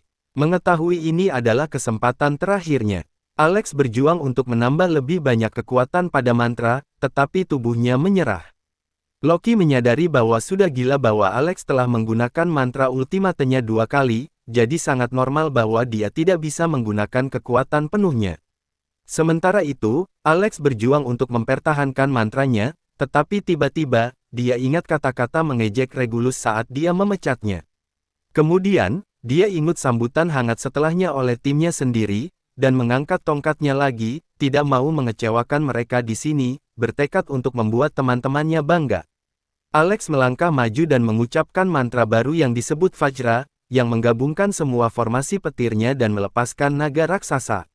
Saat sisa tim menyaksikan dengan syok, Alex bersiap untuk menghancurkan kesatria gelap dengan naga petirnya. Segera, monster membebaskan diri dari segel Yorha dan menyerang maju. Alex segera melepaskan naganya, yang bergegas maju dan melahap binatang logam itu, menghancurkan seluruh tubuhnya menjadi potongan-potongan. Dengan bos dikalahkan, Alex akhirnya roboh ke tanah, kelelahan. Dia merasa senang bahwa dia bisa mengandalkan rekan timnya untuk menutupinya, tetapi Yorha mengingatkannya bahwa mereka di sini hanya untuk bersenang-senang. Ornis berpikir bahwa Alex lama akhirnya kembali dengan kekuatan penuh, tetapi Kroja mengatakan dia masih bisa meningkatkan. Dia terkekeh sebelum bertanya kepada Alex apakah dia memenangkan taruhan mereka kali ini, mengingat taruhan mereka bahwa siapapun yang jatuh pertama kalah. Alex marah pada Ornis karena begitu tidak adil, mengetahui bahwa Alex menderita kerugian. Ornis memutuskan untuk bersikap lunak padanya dan memberinya hukuman yang lebih ringan. Dia menyuruh Alex untuk tidak pernah menyimpan rahasia lagi dari tim mereka, mengatakan bahwa dia harus selalu mengandalkan teman-temannya untuk menyelesaikan masalahnya. Melihat kepedulian tulus teman-temannya, air mata mengalir di wajah Alex saat dia bercanda tentang hukuman ringan itu. Ornis bertanya-tanya apakah Alex ingin benar-benar menderita, jadi dia memutuskan untuk tidak memaksakan keberuntungannya. Saat Alex merasa bersyukur untuk teman-teman yang luar biasa, Ruel dan Marbel berjalan mendekat. Ruel berterima kasih kepada Alex karena telah menyelamatkan hidup seluruh timnya, saat dia memperkenalkan dirinya sebagai pemimpin kelompok. Tiba-tiba, Marbel keluar dari mana saja dan mencium Alex di pipinya, sementara Yorha cemburu. Marbel berterima kasih padanya untuk bantuannya dan mengundangnya untuk menjelajahi Dungeon dengan kelompoknya. Yorha mengingatkannya bahwa Alex milik timnya, sementara Loki memuji penampilannya yang luar biasa. Saat Loki berterima kasih kepada tim karena telah menyelamatkan hidupnya, Ornis dan Krasja mulai menggertaknya untuk memberi mereka sesuatu sebagai imbalan, merasa tertekan. Dia akhirnya setuju, bertanya-tanya mengapa mereka berdua bermitra bersama untuk menggertaknya. Kemudian, Loki berbalik, berpikir bahwa kelompok menginginkannya untuk memberikan surat rekomendasi untuk mereka. Alex bertanya-tanya apa yang akan dilakukan surat itu, jadi Ruel menjelaskan bahwa untuk dipromosikan ke peringkat S, semua kelompok berperingkat membutuhkan surat rekomendasi dan persetujuan dari Master Guild. Dia meyakinkan Alex bahwa dia akan menulis surat rekomendasinya sendiri, dan Ornis berpikir itu ide yang bagus untuk mengirim Ruel alih-alih Loki. Merasa diserang, Loki bertanya apakah semua orang sangat membencinya, dan benar-benar setiap orang mengangguk, tertawa pada penderitaannya. Setelah diskusi mereka selesai, Alex menuju ke tempat dia mengalahkan kesatria dan mengambil inti monsternya. Dengan inti dikumpulkan, kelompok Ruel mengucapkan selamat tinggal dan meninggalkan Dungeon. Mereka memuji Lasting Period untuk kemampuan menakjubkan mereka, dan mereka semua tersenyum, merayakan pekerjaan yang dilakukan dengan baik. Setelahnya, kelompok kembali ke guild, di mana Alex mendapatkan hadiahnya dari petugas guild.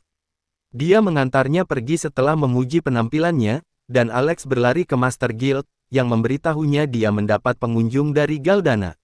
Saat Alex bertemu pengunjung ini, dia mengetahui bahwa itu adalah Fogan. Fogan bertanya kepadanya apakah dia ingin pangeran mati dengan menyembunyikan kemampuannya darinya.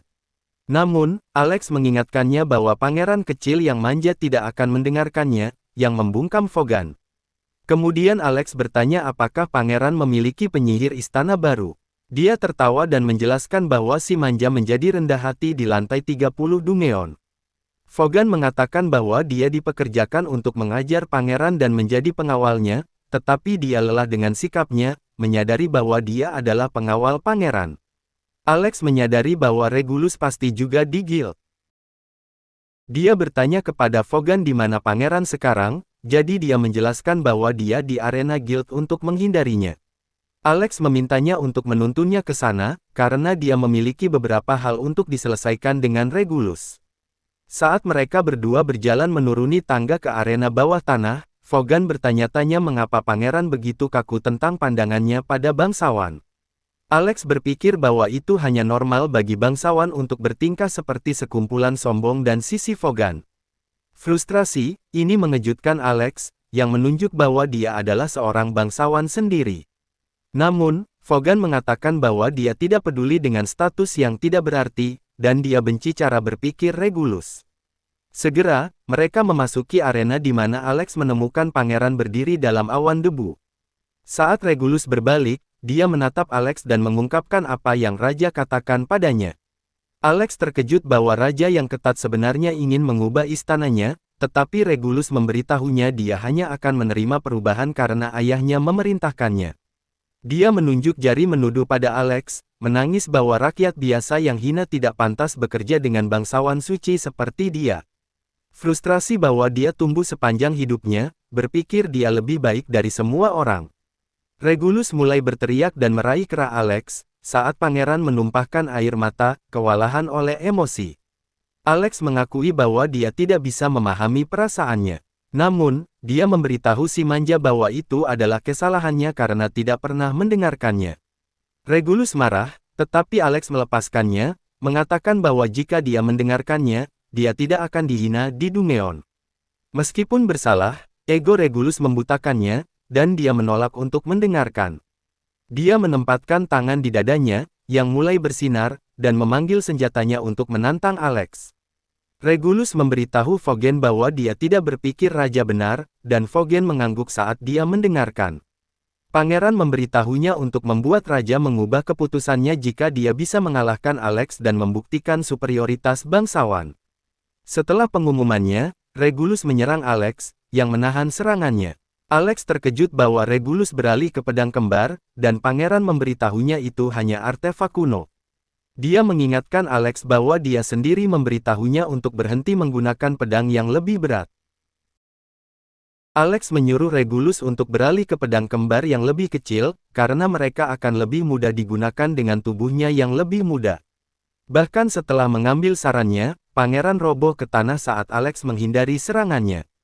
Menyaksikan gairah mendadak pangeran, Alex bertanya kepada Vogen apakah dia mendorongnya untuk melakukan ini. Pengawal dengan tenang memberitahu Alex bahwa dia ingin Regulus mengkonfirmasi kemampuan rakyat biasa dengan matanya sendiri karena dia terlalu keras kepala untuk mengakuinya. Saat pangeran berjuang untuk bangkit, Vogen menyuruhnya untuk membuktikan pembualannya tentang bangsawan dengan tindakannya. Marah oleh ejekannya, Regulus mencoba menyerang lagi, tetapi Alex menahannya sekali lagi, sementara pangeran dengan putus asa menebas Alex. Vogen mengungkapkan bahwa dia memberitahu pangeran dia akan mendapatkan rasa hormatnya jika dia mengambil tindakan, bahkan jika dia tidak bisa membuktikan dirinya. Kemudian, Regulus mengisi daya serangan khusus untuk menembus pertahanan Alex, tetapi dia masih membelokkan serangan itu. Lelah, Regulus menyadari bahwa Alex meningkatkan kemampuannya sendiri melalui sihir dukungan. Dia ingat bahwa saat menjelajahi Dungeon dengan Alex, dia tidak pernah lelah karena sihir dukungannya melindunginya selama tindakannya yang sembrono. Sebagai tanggapan, Alex mengatakan bahwa dia hanya melakukan tugasnya, tetapi Regulus mengungkapkan bahwa ketika dia pergi ke Dungeon setelah mengusirnya, dia mendapatkan pantatnya ditendang setiap kali.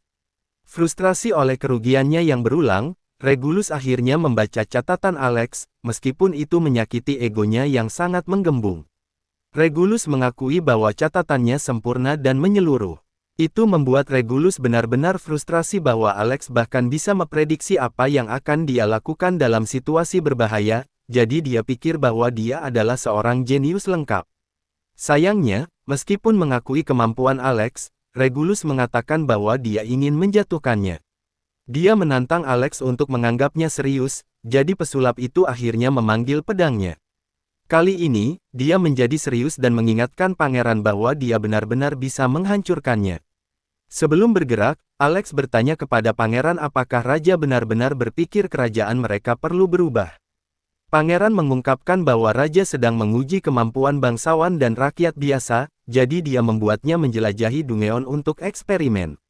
Regulus merasa terhina bahwa dia hanya proyek pengujian untuk ayahnya, dan Alex akhirnya menyadari mengapa raja begitu baik padanya selama bertahun-tahun. Pangeran bertanya-tanya apakah dia puas, tetapi Alex memberitahunya bahwa dia sebelumnya berpikir dia menyia-nyiakan semua tahun-tahun itu di istana. Namun, jika raja berubah pikiran, itu berarti usahanya dan perjuangan Eldas bertahun-tahun yang lalu tidak berarti. Saat Alex mengumumkan kebahagiaannya, Regulus terkejut. Kemudian Alex akhirnya menggenggam pedangnya, siap untuk menyelesaikan duel. Tiba-tiba, dia muncul di depan Regulus dalam sekejap dan mengangkat pedangnya. Saat pangeran manja itu mengerut ketakutan, Alex menghempaskan pedangnya di depan Ogan. Setelah debu jelas, Regulus tersisa menatap Alex dari tanah. Dia dengan marah bertanya kepada Alex mengapa dia tidak memukulnya, bertanya-tanya apakah dia menyelamatkannya karena kasihan. Regulus memberitahu Alex mengapa dia tidak lebih marah padanya, mengingat semua kali dia menghinanya tanpa alasan. Saat pangeran melanjutkan omongannya, Alex menatap diam, sementara Regulus menangis. Pangeran muda kehilangan semua harapan, berpikir cita-cita dan mimpinya sebelumnya telah menjadi benar-benar tidak berarti. Pangeran bertanya-tanya apa yang harus dilakukan selanjutnya, karena dia tidak tahu apa yang benar lagi. Dia berpikir bahwa mungkin jika dia mati, ayahnya akan mempertimbangkan kembali keputusannya dalam kesedihan. Namun, dengan Alex melihatnya dengan kasihan, Regulus berpikir bahwa tidak ada jalan keluar baginya, dalam keputusasaannya. Regulus bertanya kepada Alex apa yang harus dia lakukan selanjutnya, yang membuatnya tertawa. Alex meminta maaf karena tertawa, tetapi mengatakan bahwa dia tidak pernah mengharapkan pangeran tiba-tiba meminta nasihat hidup darinya. Dia menjelaskan bahwa pada awalnya dia juga ingin memukul Regulus dan membalas dendam untuk semua penderitaan yang dia timpakan padanya. Namun, dengan pangeran menangis dan memohon padanya untuk bantuan, dia tidak bisa tidak tertawa pada absurditasnya. Kemudian, untuk menjawab Regulus, Alex mengatakan bahwa dia tidak tahu. Karena dia selalu mengandalkan orang lain, karena betapa tidak terduganya hidup, Alex mengatakan bahwa bahkan dia berjuang untuk menjawab apa yang harus dia lakukan selanjutnya. Namun, dia memberitahu pangeran bahwa dia seharusnya tidak meminta nasihat orang lain, dan harus membuat keputusannya sendiri tentang apa yang harus dilakukan. Mendengar nasihatnya, Regulus tenang dan menyadari dia harus menjawab pertanyaannya sendiri. Kemudian dia meminta Vogan untuk sebuah item, jadi dia menyerahkan jubah penyihir istana kepada pangeran. Regulus menawarkan jubah itu kepada Alex, mengatakan dia mengambilnya darinya secara tidak adil. Pada saat itu, Vogan juga menunjukkan kepadanya sebuah surat dari istana kerajaan, dan Alex bertanya apakah itu perintah kerajaan. Vogan mengatakan bahwa itu sebenarnya permintaan dari raja, jadi Alex menolak untuk mengambil jubah itu. Dia memberitahu pangeran bahwa dia tidak ingin meninggalkan teman-temannya dan tidak akan pernah menjadi penyihir istana lagi. Alex menyuruhnya untuk menyampaikan salam hangatnya kepada raja. Pangeran melemparkan jubah itu padanya, menyerah pada Alex. Regulus berbalik untuk pergi, mengatakan bahwa dia adalah pecundang total karena menolak kebaikan raja. Alex menyeringai, mengatakan bahwa dia sudah menjadi rakyat biasa yang tidak berguna, jadi dia tidak bisa kehilangan banyak. Akhirnya, Regulus mengatakan bahwa dia membenci Alex, dan Alex membalas bahwa dia merasakan hal yang sama. Mendengar dia setuju, Regulus pergi, kali ini dengan senyum di wajahnya. Vogan berbalik untuk mengikuti tuannya yang muda, sementara Alex tertawa, akhirnya merasa bebas dari beban mental. Beberapa waktu kemudian, tim sedang bersantai di kamar mereka ketika Alex bertanya apakah semua orang bebas. Ornes, Krasia, dan Yorha mengatakan mereka punya waktu, jadi dia bertanya kepada mereka apakah mereka bisa menunjukkan dia sekitar kota. Pada penyebutan wisata, Ornes tiba-tiba mendapatkan sakit perut, sementara Krasia ingat dia punya sesuatu untuk dilakukan. Alex kesal, mengetahui mereka jelas membuat alasan untuk pergi keluar dengannya. Namun, mereka mengabaikannya dan pergi, dan Yorha menjadi malu karena mereka jelas mencoba memberinya waktu sendirian dengan Alex. Alex meminta Yorha untuk pergi keluar dengannya sendirian, karena dia hanya ingin menjelajah. Dia menjadi bingung dengan tawarannya, tetapi setuju untuk menunjukkan dia sekitar. Pertama, Yorha membawa Alex ke jalan petualang, di mana mereka menjelajahi semua jenis kios, menjual peralatan dan barang berguna, saat dia memperingatkan Alex untuk tidak tertipu oleh barang palsu. Seorang penjaga toko menawarinya pil aneh untuk meningkatkan kekuatan tempurnya selama 10 hari penuh. Meskipun nasihatnya yang cerdik sebelumnya, Yorha jatuh pada penipuannya yang jelas seperti balita yang ditipu permen. Saat dia akan membeli pil itu, Alex menghentikannya dan menariknya pergi dari toko penipu. Dia menyuruhnya untuk hanya mengirim Onis dan Krasia berbelanja untuk barang apapun yang dia butuhkan, jadi Yorha mengingat terakhir kali dia mengirim kedua idiot itu ke pasar. Alih-alih barang yang dia minta, mereka akhirnya membeli sekumpulan barang dagangan yang tidak berguna dengan uang berharganya. Mata Alex, menyadari dia berurusan dengan balita terpintar di dunia dalam kelompoknya, kemudian dia memperhatikan Yorha memegang tas dan menawarkan untuk membeli persediaan sendiri. Setelah Yorha berterima kasih padanya untuk bantuannya, mereka memasuki kafe yang nyaman untuk bersantai sebentar. Saat mereka duduk, Alex bertanya kepada Yorha mengapa Ornis dan Krasia membenci Loki begitu banyak. Dia tersenyum canggung dan menjelaskan bahwa mereka bertengkar sebelum Ornis mendapatkan artefak kunonya. Yorha bertanya kepada Alex apakah dia ingat gaya bertarung Ornis yang sembrono dan dia mengangguk. Dia menjelaskan bahwa meskipun dia liar di medan perang, Ornis selalu memiliki kebiasaan dengan hati-hati memelihara dan membersihkan senjatanya di luar lapangan. Ternyata, Lasting Period sedang menjelajahi sebuah Dungeon 2 tahun lalu ketika mereka menemui kelompok berperingkat dalam kesulitan. Untungnya, Loki dan Ruel juga datang untuk membantu, jadi mereka bisa bertarung melawan bos yang berbahaya. Namun, Ornis terluka saat melindungi anggota tim yang lebih lemah dari bos lantai dan dia mencoba menyembunyikan lukanya saat mereka terus bertarung. Setelah bos dikalahkan, dia mencoba berjalan pulang dengan lukanya tetapi roboh dalam perjalanan pulang. Loki dan Ruel membantu menyeret Ornis bersama tetapi saat Loki memegang tombak Ornis, dia pikir itu rusak dari semua pertarungan, berpikir senjata itu tidak berguna. Loki membuangnya, yang membuat Ornis marah ketika dia bangun. Yorha percaya hal-hal masih akan baik-baik saja sejak Loki dengan tulus menyingkirkan senjata yang dia anggap rusak. Namun, dia memberitahu Ornis bahwa dia terlalu peduli pada barang yang dapat dibuang yang benar-benar membuatnya marah. Dia menjelaskan bahwa sejak insiden itu, Ornis dan Loki selalu berselisih satu sama lain. Alex akhirnya mengerti mengapa Ornis membenci Loki begitu banyak tetapi bertanya-tanya mengapa Krasia tidak menyukainya juga. Jadi, Yorha memberitahunya bahwa Krasia hanya berpikir dia menjengkelkan dan mereka berdua tertawa pada teman-teman mereka yang picik setelah minum kopi mereka berdua kembali keluar untuk menjelajahi pasar. Segera, Yorha melihat gelang elf langka yang meningkatkan kekuatan sihir seseorang. Meskipun dia sangat menginginkan aksesori itu terlalu mahal baginya. Alex menawarkan untuk membayarnya dan dia terkejut bahwa dia akan menghabiskan begitu banyak untuknya.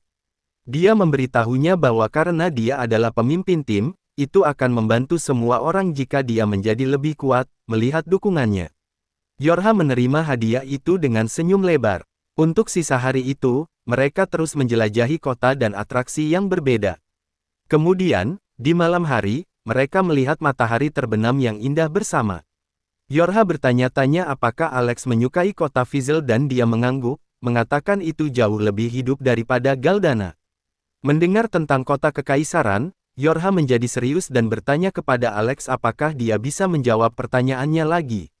Ini membingungkannya jadi dia mengungkapkan bahwa sejak dia memintanya untuk bergabung kembali dengan kelompok mereka, dia merasa bersalah berpikir bahwa dia mencuri pekerjaannya sebagai penyihir istana.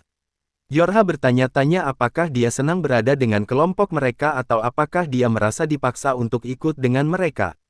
Dia mengatakan bahwa meskipun dia memiliki beberapa urusan yang belum selesai di Galdana, tujuannya telah berubah untuk membantu kelompoknya menjadi yang terkuat di dunia. Mendengar ini, Yorha menangis dan memberitahunya dia tidak akan pernah mengizinkannya berhenti lagi. Alex tersenyum tetapi dia menggoda bahwa dia akan mengirim Ornis setelahnya jika dia tidak mematuhi saat mereka berdua bersemangat. Yorha merasa senang bahwa Alex memberitahunya tentang perasaannya yang terdalam.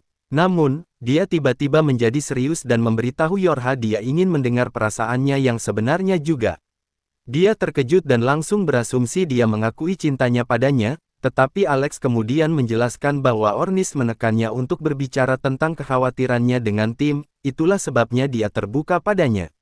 Menyadari dia baru saja ditipu, Yorha memerah seperti gila dan Alex bertanya-tanya mengapa dia begitu malu.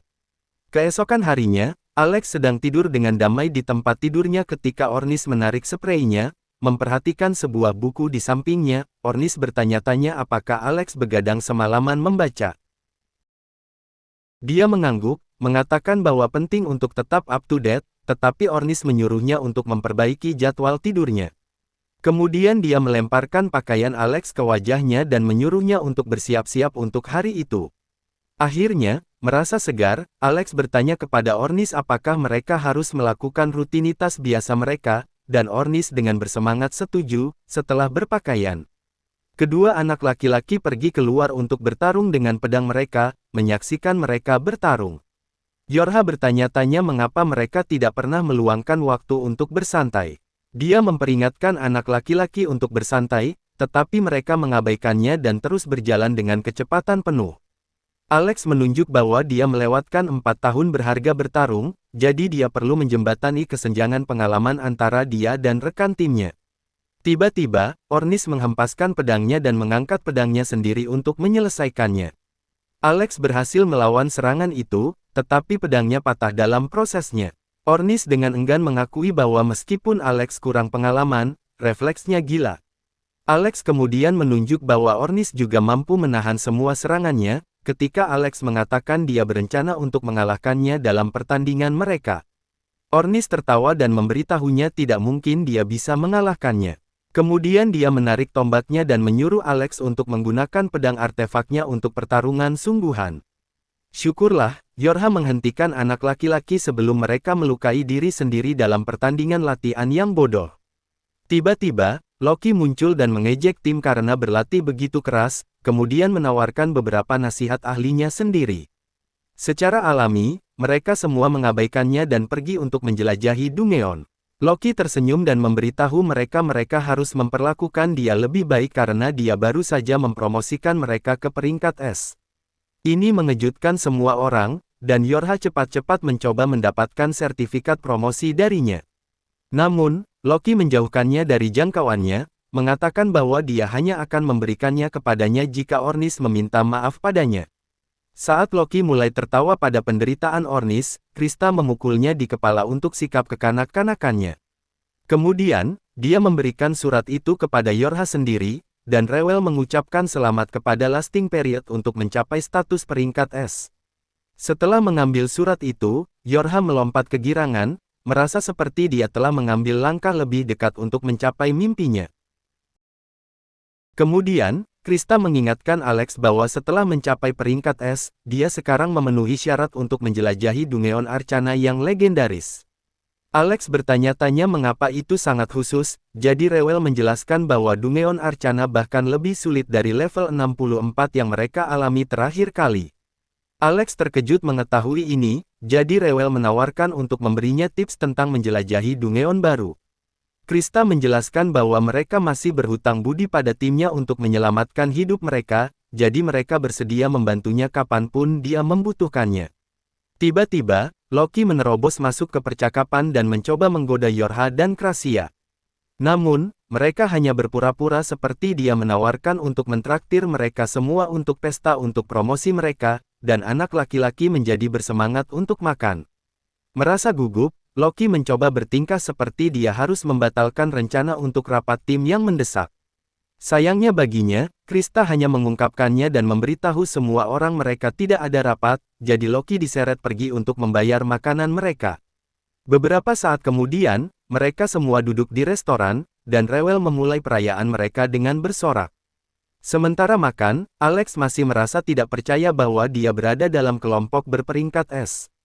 Ornus memperhatikan dia bergumam dan bertanya-tanya apakah Alex berpikir dia tidak pantas mendapatkan peringkat tanpa mendapatkannya. Dia marah dan menyuruh Alex untuk berhenti merasa seperti penipu, tetapi Alex meyakinkannya bahwa dia tidak berpikir seperti itu. Kemudian, Ornus menyatakan bahwa promosi itu hanya awal dari perjalanan mereka untuk menjadi yang terkuat di dunia dan memperingatkan Alex bahwa dia akan memukulinya jika dia mencoba bertingkah seperti ibu jari yang sakit sekarang. Dengan pernyataannya yang penuh gairah, semua orang menjadi bahkan lebih bersemangat. Saat mereka mulai memesan lebih banyak makanan, Loki berteriak bahwa kartu kreditnya menunjukkan angka negatif. Kemudian malam itu, Yorha menjadi lelah dari semua perayaan. Krasia percaya Alex adalah alasan dia begitu bahagia. Tiba-tiba, resepsionis guild keluar dan memberitahu Krasia dia punya pasien yang membutuhkan bantuan mendesak. Krasia mengikutinya ke dalam dan menyembuhkan pasien. Dan resepsionis berterima kasih padanya untuk bantuannya. Memperhatikan banyak petualang terluka lainnya di ruangan itu, Krasia bertanya-tanya bagaimana begitu banyak orang terluka. Resepsionis menjelaskan bahwa baru-baru ini, kelompok kriminal yang disebut Shadow Guild telah menargetkan petualang. Tepat saat itu, Leviel memasuki ruangan dengan kelompok lain dari petualang terluka dan membawa Krasia bersama. Menjelaskan bahwa gadis ini adalah Olivia dari Nameles, dia meninggalkannya untuk menangani situasi, dan Crusher mulai memeriksa luka Olivia. Memperhatikan bekas luka besar di tubuhnya, dia bertanya-tanya apakah Olivia diserang oleh pendekar pedang jarak dekat. Saat Crusher berpikir tentang membiarkan gadis itu beristirahat, dia tiba-tiba bangun dan bertanya di mana dia. Crusher memberitahunya dia di guild. Karena Master Guild membawanya ke sini untuk perawatan, Crusher bertanya kepada Olivia apa yang terjadi padanya di Dungeon, dan dia menjadi marah saat dia mengingat seorang pengkhianat. Bingung, Crusher bertanya siapa yang dia bicarakan, tetapi Olivia bangun untuk menemukan orang yang mengkhianatinya. Crusher menyuruhnya untuk berbaring karena tubuhnya tidak bisa menahannya, tetapi Olivia berpikir dia masih bisa bertarung dengan beberapa penyembuhan cepat. Namun, Crusher dengan keras kepala menolak dan memberitahunya bahwa jika dia terus mendorong dirinya dengan luka-luka itu, dia akan berakhir menghancurkan tubuhnya. Marah, Olivia memberitahunya bahwa dia tidak bisa memahami bagaimana perasaannya, tetapi dia jatuh kembali ke tempat tidur karena kelelahan. Saat dia tertidur, Crusher mulai membersihkan lukanya dengan kain basah, memperhatikan semua bekas luka di tubuhnya. Dia menyadari bahwa Olivia juga memiliki banyak luka lama dari pertempuran yang tak terhitung jumlahnya. Olivia adalah salah satu petarung pedang terbaik kerajaan, jadi Crusher bertanya-tanya siapa yang bisa melakukan ini padanya. Akhirnya, dia melemparkan mantra penyembuhan padanya untuk membantunya pulih lebih cepat. Setelah berusaha keras, Crusher tertidur di samping tempat tidur dan tinggal bersama Olivia sampai pagi. Sementara itu, Alex membaca buku tentang Dungeon Arcana untuk melakukan beberapa penelitian. Tiba-tiba, seorang anak laki-laki duduk di depannya mengganggu bacaannya. Alex bertanya-tanya mengapa anak laki-laki itu tahu namanya, tetapi dia hanya meminta Alex untuk membeli es krim dulu. Saat mereka duduk di tempat es krim, Alex menyaksikan anak laki-laki kecil itu melahap seluruh stok mereka. Dia mengingatkan anak laki-laki itu untuk memperkenalkan dirinya, jadi dia mengungkapkan bahwa namanya adalah Lewok dari kelompok peringkat S. Nameles, Lewok menjelaskan bahwa dia ingin berbicara tentang Alex karena dia penasaran dengan seberapa kuat dia menjadi. Alex bertanya apa yang dia pikirkan tentang dia, dan Lewok memberitahunya dia adalah pengganti yang sempurna. Alex bingung, tetapi anak laki-laki yang ceria itu mengundangnya untuk bergabung dengan timnya untuk perjalanan mereka berikutnya ke Dungeon Labirin. Keesokan harinya, Crusher memasuki kamar Olivia untuk mengobati lukanya, hanya untuk menemukannya mengayunkan pedangnya di tempat tidur seperti orang gila. Dia bertanya kepada Leviel mengapa dia tidak menghentikannya, jadi dia mengatakan bahwa si otot kepala tidak akan mendengarkannya. Dia juga merasa frustrasi bahwa Olivia tidak berbicara tentang Shadow Guild, jadi Crusher mencoba menenangkannya. Setelah Olivia akhirnya berhenti, Leviel bertanya padanya untuk informasi tentang Shadow Guild. Dia masih menolak untuk berbicara, sebelum mengeluh kepada Crusher bahwa dia tidak bisa menggunakan kakinya. Sementara itu, Leviel marah pada Olivia karena tidak menghormatinya begitu banyak, tetapi Crusher hanya menendangnya keluar dari ruangan sehingga dia bisa mengganti perbannya. Setelah dia pergi, Crusher menggunakan sihir penyembuhannya dan membungkus kaki Olivia dengan perban, memberitahunya dia akan bisa bergerak lagi setelah sedikit lebih banyak istirahat. Olivia bertanya-tanya mengapa Crusher tidak meminta informasi darinya, dan Crusher menjelaskan bahwa dia tidak ingin membuatnya tidak nyaman.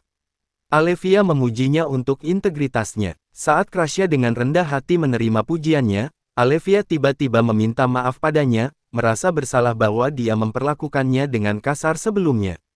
Tiba-tiba, Crusher menempatkan tangannya di dahi Olivia dan memberinya ciuman. Membuatnya malu, Crusher menjelaskan dia hanya mencoba jenis penyembuhan yang berbeda untuk mengurangi stresnya, yang mengejutkan Olivia.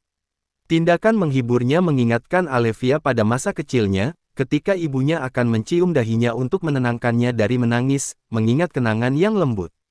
Olivia memanggil ibunya, yang mengejutkan Crusher. Kemudian, dia memberitahu Crusher dia haus, jadi dia menuangkan beberapa teh untuknya. Setelah itu, Olivia tiba-tiba ingat bahwa dia lapar, jadi Crusher pergi untuk mendapatkan beberapa makanan untuknya. Sementara itu, Alex memberitahu Yorha dan Ornis bahwa Liok ingin bermitra dengan mereka. Ornis memberitahu Alex bahwa dia dibodohi oleh penampilan tidak bersalah Liok, karena Liok sebenarnya jauh lebih tua dari yang terlihat. Ini membingungkan Alex, jadi Yorha mengungkapkan bahwa Liok adalah elf yang bisa hidup untuk waktu yang sangat lama. Kemudian, Ornis bertanya kepada Alex tentang detail labirin, jadi dia ingat bahwa tim Liok akan pergi ke level 72, yang merupakan lantai kedua terakhir labirin. Liok sebenarnya ingin cepat menjatuhkan bos lantai dan fokus pada level akhir, di mana dia membutuhkan bantuan Alex.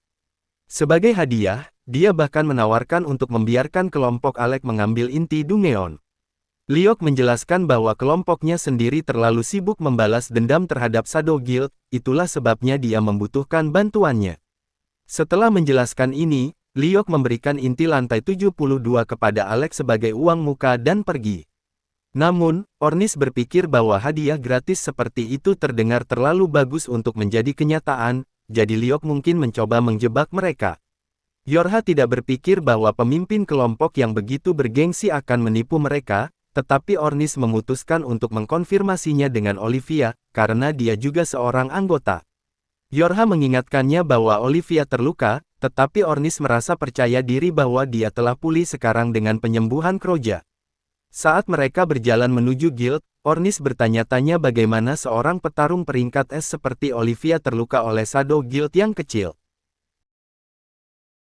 Tiba-tiba, resepsionis, Misa, berlari keluar. Yorha bertanya padanya apa yang salah, jadi dia menjelaskan bahwa sesuatu yang buruk terjadi pada Kroja.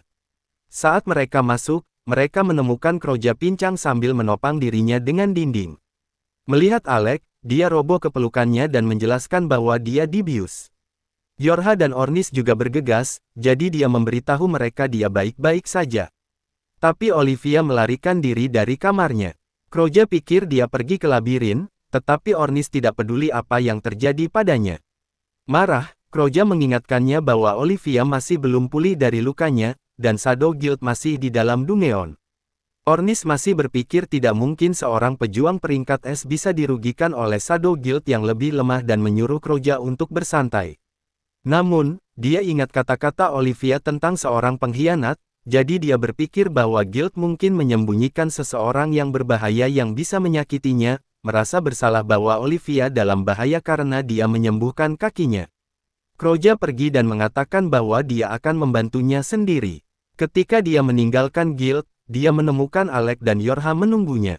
Mereka memberitahunya bahwa tidak peduli apa, mereka tidak akan membiarkan teman mereka menghadapi masalahnya sendirian.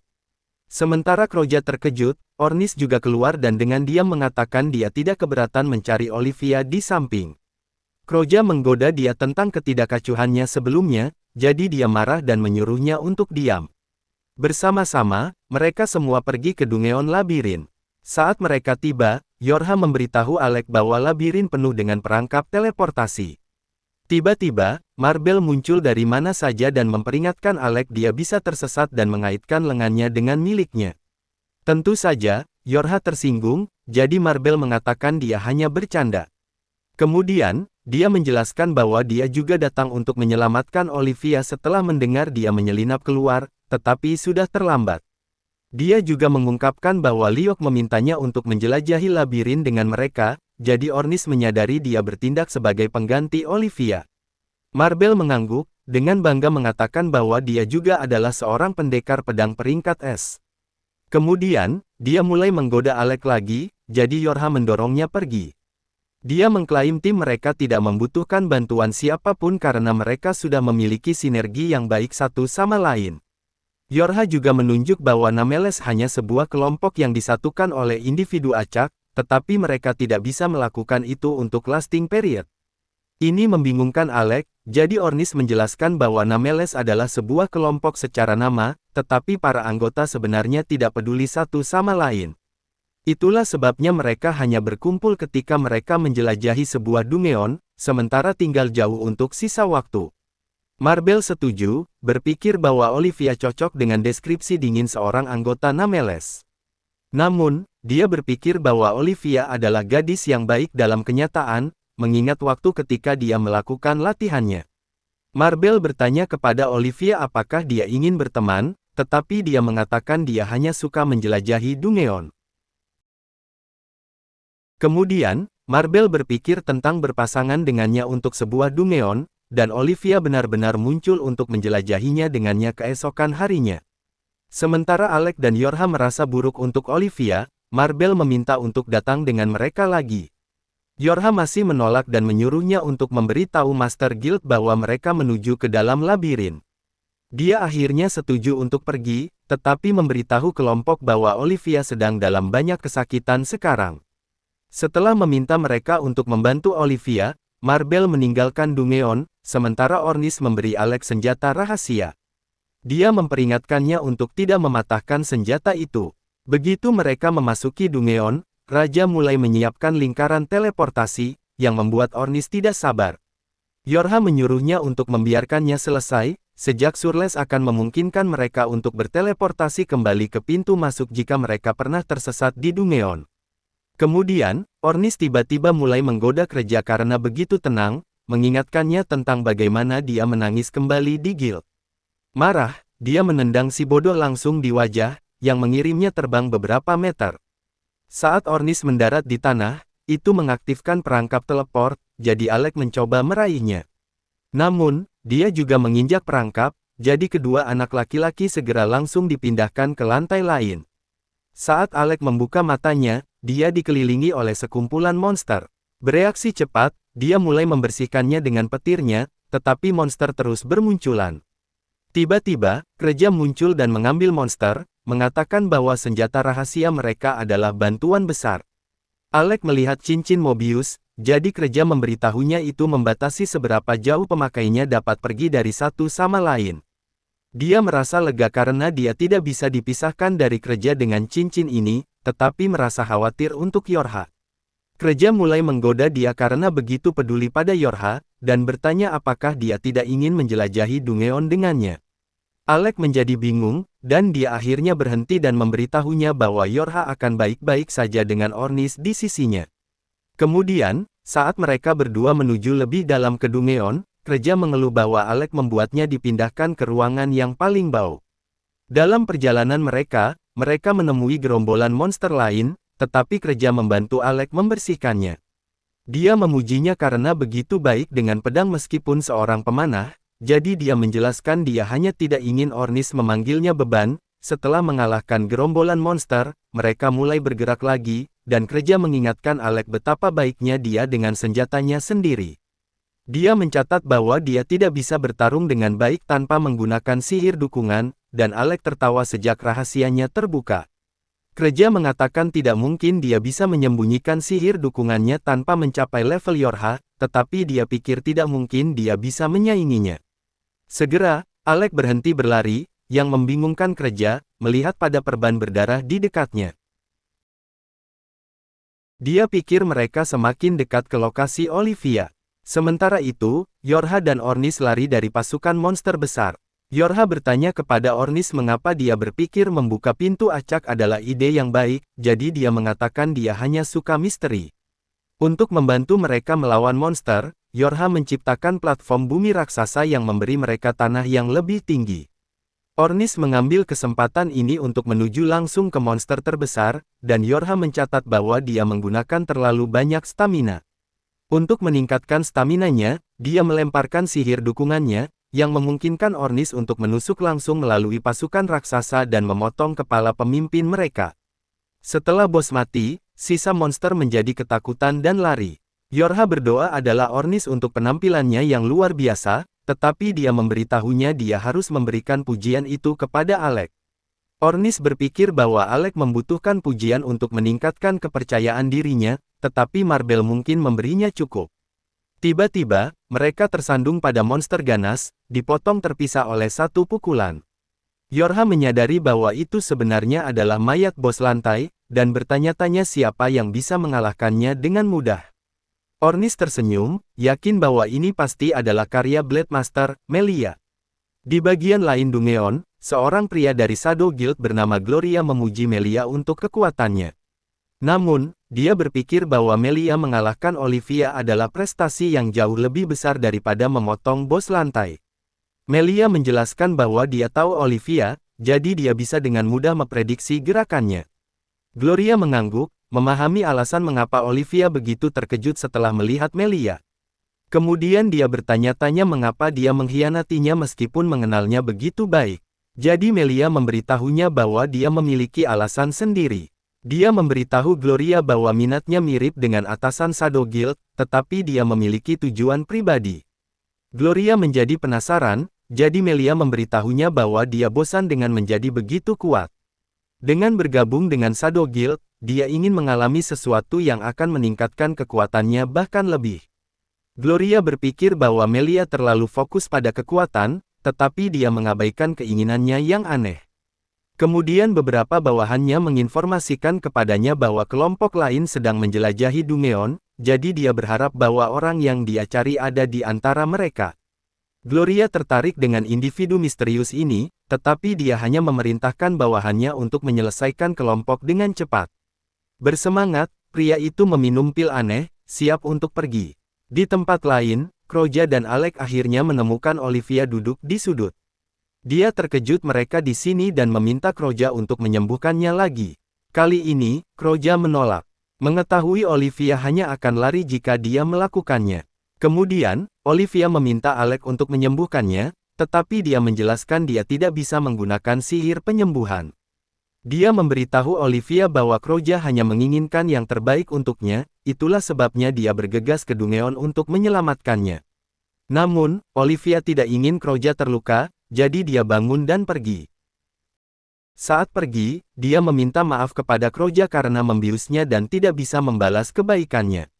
Tiba-tiba, Kroja berbalik, mengatakan semua pendekar pedang adalah sama.